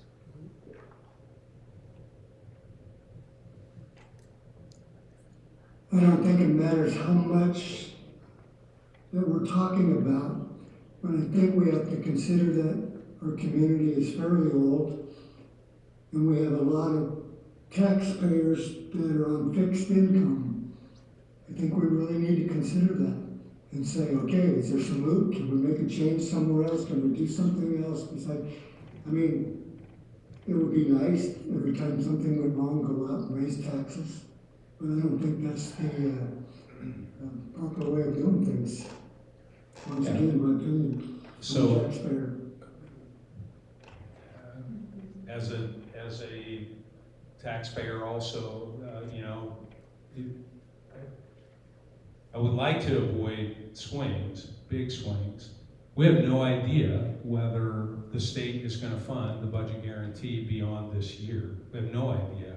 And so that, you know, that was at those same numbers, that was a 40-cent swing in the rate.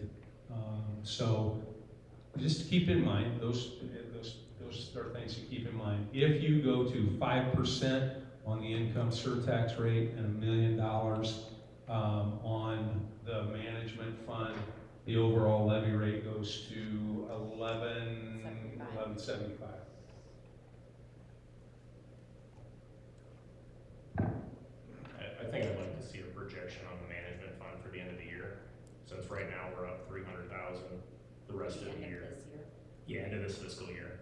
Because if we're at $1 million and we're up 300,000 for this year, There's your book. then There's your buffer yeah, already. we can gain part of that at $1 million, all right, so. If we're talking strictly levy dollars too, and we want to stay kind of consistent at 12, do you look at going 3%?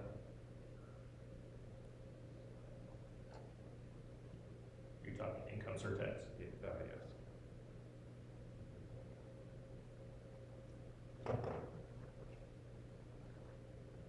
And then if the state doesn't come through next year, you play the game again and you go back. Yeah. You go back up. 3% is $12.01. That's $1 million in management, everything else stays the same, and 3% income surtax rate. And as far as the end of year balance projection, I will be happy to do that. The only thing is, after our meeting tonight, whatever you guys decide, I have to meet publishing requirements. So whatever you want to do with the budget, It just can't go above $12.10, but I've gotta get your decision in the paper. Because you guys are gonna act on this on April 13th, our next meeting.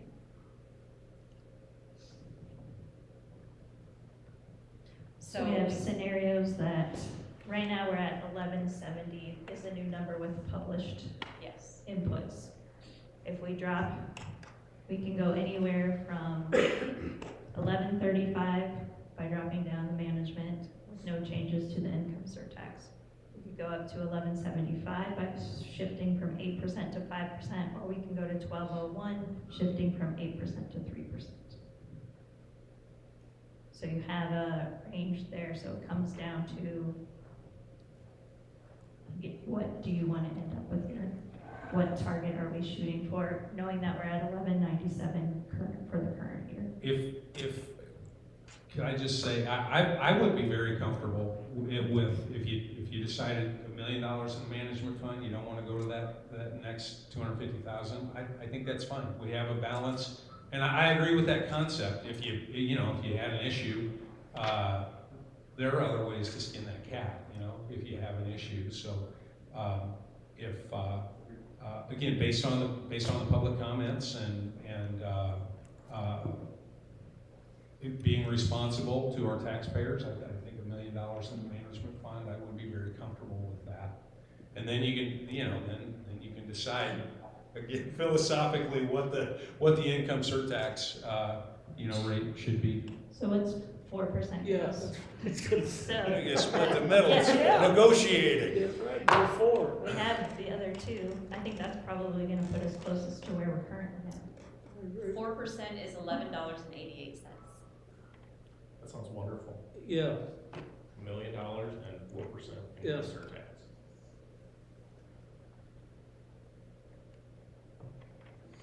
Mike, Aaron, you've been kind of quiet. I think this is sounding good. I'm not in favor of big swings. I want to protect against that, so I think this accomplishes that. I definitely am in favor of dropping the management fund to 1 million. I'd be okay with 4%.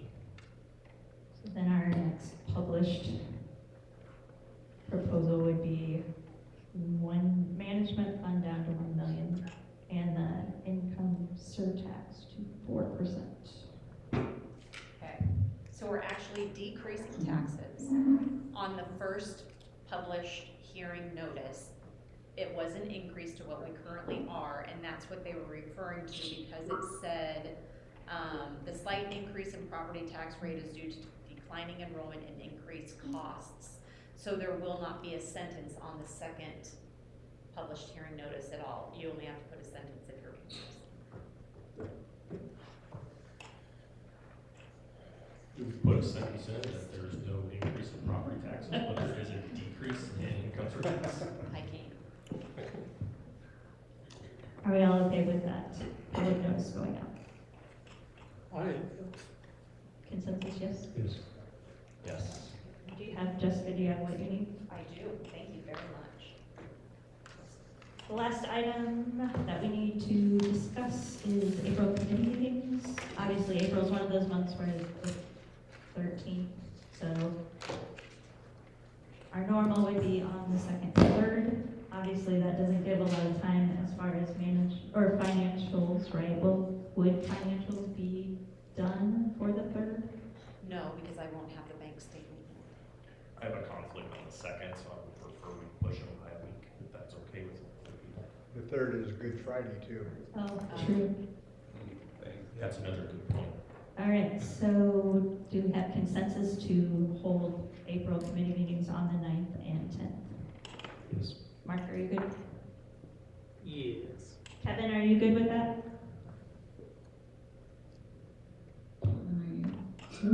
Are you available? Yes, I am, thank you. All right, so we will hold committee meetings on the 9th and 10th of April. And our regular board meeting will be on the 13th. All right, with that, I will adjourn at 9:30 p.m. Thank you.